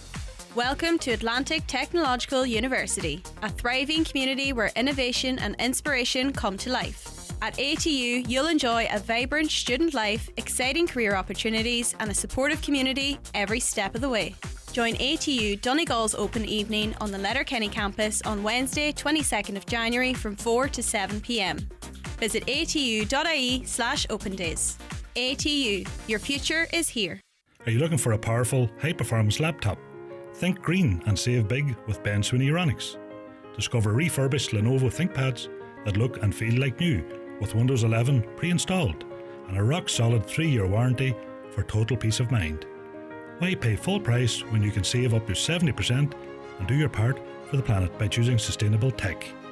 Find yours today at Ben Sweeney Euronics, Port Road, Letterkenny, and the shopping centre, Dunlow. Here at Braden's House to Home Interiors, Moville and Bridgend, we stock recliner and fabric suites, dining tables and chairs, beds and mattresses, curtains and rugs, and don't forget our large flooring department stocking carpet, vinyl and laminate flooring. We can't be beaten on price or quality and give a weekly delivery service to Donegal, Derry and Strabane, not to be matched. So call in today to Braden's House to Home Interiors, Moville or Bridgend for all your home furnishing needs. Looking for a reliable used car at a price that won't break the bank? It's time to head to iMotors. We've got a huge selection of top quality pre-owned vehicles that fit every budget and lifestyle. Every vehicle at iMotors comes with a thorough inspection, so you can drive away with peace of mind. Plus, our prices are unbeatable, saving you money now and down the road. Check out our full range at imotors.ie. iMotors, fearless generation. Highland Radio weather updates with McElhenney's. Join us on March 8th for our special occasion preview with the sparkling afternoon tea in Harvey's Point. Tickets go on sale Friday 31st of January at 7 p.m. Available from mcelhenneys.com. And the weather forecast from Met Éireann: expect a largely dry day with some hazy sunny spells, isolated showers, top temperatures 7 to 9 degrees Celsius in a light variable breeze. Tonight it'll be a mix of clear spells and scattered showers, some mist and fog forming overnight, dense pockets possible later. Lowest overnight temperatures 0 to 3 degrees Celsius with a touch of frost developing in a light southerly or variable breeze. And tomorrow we'll see some mist and fog slowly clearing over the course of the morning, much like today. Sunny spells and scattered showers for the rest of Tuesday. Top temperatures tomorrow 5 to 7 degrees Celsius in a light southwest or variable breeze.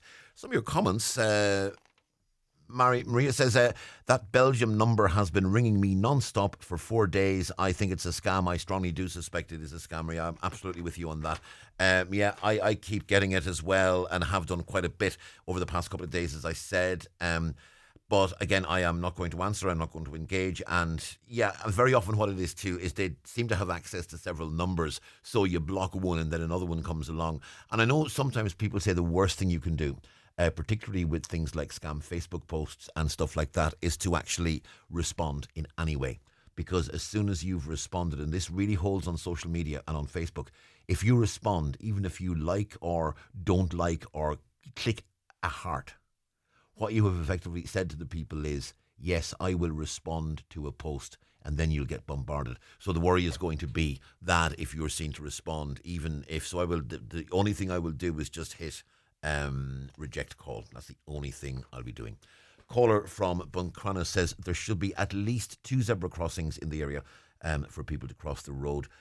They put one out on the Cockhill Road where it's really not needed. Instead of putting at least 2 in the main street, one at each end of the town and one in the middle of the town, they put up ramps and people think the ramps are crossing the road, which they are not. And yeah, I think I know what you're saying there, caller, because I've seen this too. You see the largest ramp and there's stripes going along the ramp, which I think are for visibility purposes, but that can, by many people, be actually interpreted as being a ramp, a crossing.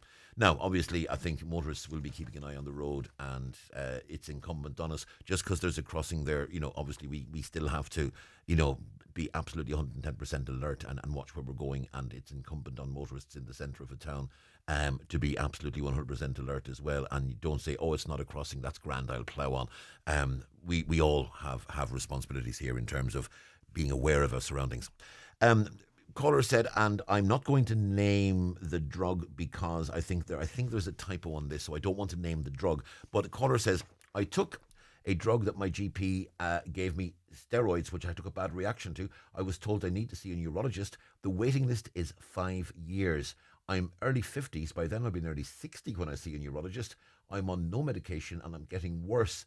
If this goes on and suffering with this condition, as I haven't been diagnosed for any medical condition, I've tried contacting the neurologist at Letterkenny University Hospital, but no response. My GP has sent repeated requests. Again, no response. What can I do to be seen by a neurologist? I'm in desperate need as my condition is affecting my everyday life. Any help would be appreciated. I think what the person is saying, that they took ill. Yeah, no, sorry. I think the person, they became ill and their GP gave them steroids. They had this bad reaction, and it's just, and I know we hear this so often before, that someone is in need of a specialty appointment and they're at their wit's end just waiting for it. So hopefully the person will get some response there. Caller says, could you please highlight this? Has anyone noticed the ridiculous speed that drivers are doing on rural country roads? Our dog was hit after us asking the person to slow down. There's young kids around and a dog was killed. As a mother of 2 young children, I'm worried sick. If they don't slow down, my kids could end up getting harmed. Now, I think there is a reference here to delivery drivers, but all drivers in rural areas, irrespective of their occupation or their purpose for driving, obviously, need to be very, very careful. We had a query with regards to the ATU Master of Pharmacy programme that's being offered in Sligo. How does someone go about applying? We had a response from ATU. ATU's Master of Pharmacy programme is currently undergoing an accreditation process overseen by the Pharmaceutical Society of Ireland. The ATU MPharm programme will only appear on the CAO for 2025 after the PSI has given ATU approval to go ahead. This is expected to occur during the CAO change of mind period from the 1st of March to the 1st of July. Subject to PSI approval, the programme will commence in September of this year with an intake of 36 students. So that's the response from Sligo. They're awaiting final accreditation, and as soon as they get that, then it will be offered. So just keep an eye on the situation. Now, before we go, we're joined on line 1 by Mickey Joe Hart, who was a contestant on Dancing in the Stars. Sadly, Mickey Joe no longer a contestant. Sorry, I'm just doing a radio. Apologies. Hello. Hello, Mickey Joe. How are you? And as he has just told his friend, he's just doing a radio interview. Mickey Joe, I mean, everyone watching has really enjoyed your stint on the programme. The most important question, first and foremost, did you have fun? I did, absolutely. Loved every minute of it. Well, pretty much, you know. Some days were a bit intense, but as you can imagine, and the body was sore the odd day and everything else, and cheeks and everything. But no, the process, looking back, great fun and a lot of good friends made and lovely memories made and everything else. Tell us about the situation, because I was at one of your colleagues, Garage Farley, did a gig recently in Letterkenny, actually, the Saturday before last, and I was at the gig, as it happens. I'd be a bit of a fan of Garage, and he made the point that he was very worried about the second night. He said the first night's grand, you've got 8 weeks to prepare. And suddenly, the second night, he said, suddenly it's going to be, oh God, we now have a week to learn and perfect a dance. And that's when the pressure really was on. So is that the way you felt it, that the pressure was really on for the second week? Yeah, well, the last night was the third week. So the first 2 weeks, I suppose, we had a bit of time. Certainly the first week you had a bit more time, and then the second week you were kind of getting, you had a little bit of time with that, but not so much. But this week, or last night's performance, you really had that week to learn the dance. You know, you have a few days to try and get it into the body and perfect it, I suppose, or as close as you can get to it.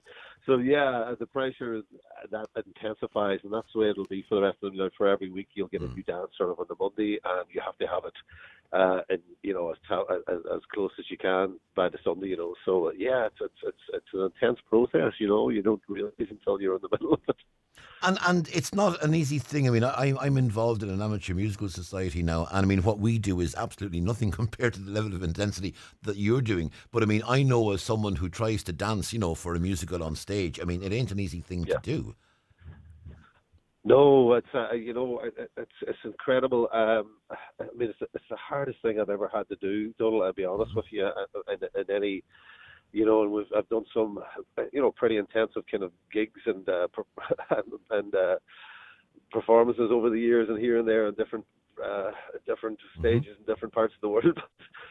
This is a totally different kind of I suppose level of intensity, and you're completely out of your comfort zone. It's something that you're. I've never danced, never done any kind of even choreography to any, even music videos and stuff like that. I was just the guy standing there singing the song. Yep. So, different vibe, yes. Well, look, the most important thing is you had the crack, you pushed yourself and challenged yourself, and maybe you showed yourself that you can do something that a month ago you might have thought, no, that's never going to happen. And that I reckon is a win. Yeah, absolutely. And that's it. It really is. It brings you out of your comfort zone. And, there are parts of the brain and the body that you never thought could work in together. And I'm sure, hopefully, it'll help with other things, just kind of endorphins when you that you release through dance that I'd never experienced before. It's definitely a nice wake up call at whatever age, but that these things do help kind of to. I think with body and soul, it's great. It's an era of positivity, around a lot of positive people and a lot of positive mindsets, and I made some great friends as well along the way. So it's a win. It's no regrets. In any way, shape, or form. So I'm delighted I did it. So I'm just disappointed that we couldn't have hung out there for another few weeks at least. Oh, well. Mickey Joe Hart, thanks very much indeed for speaking to us this morning. Time has beaten us, and well done on bringing entertainment to countless thousands of people. Mickey Joe, thank you. That's Mickey Joe Hart there, contestant on Dancing of the Stars, voted off last night, but did us proud while he was there. Thank you to Shannon and to Caroline. Thanks to all our contributors. John's up next around the Northwest. For myself, Donal Kavanagh, have a great day. The 9 till noon show with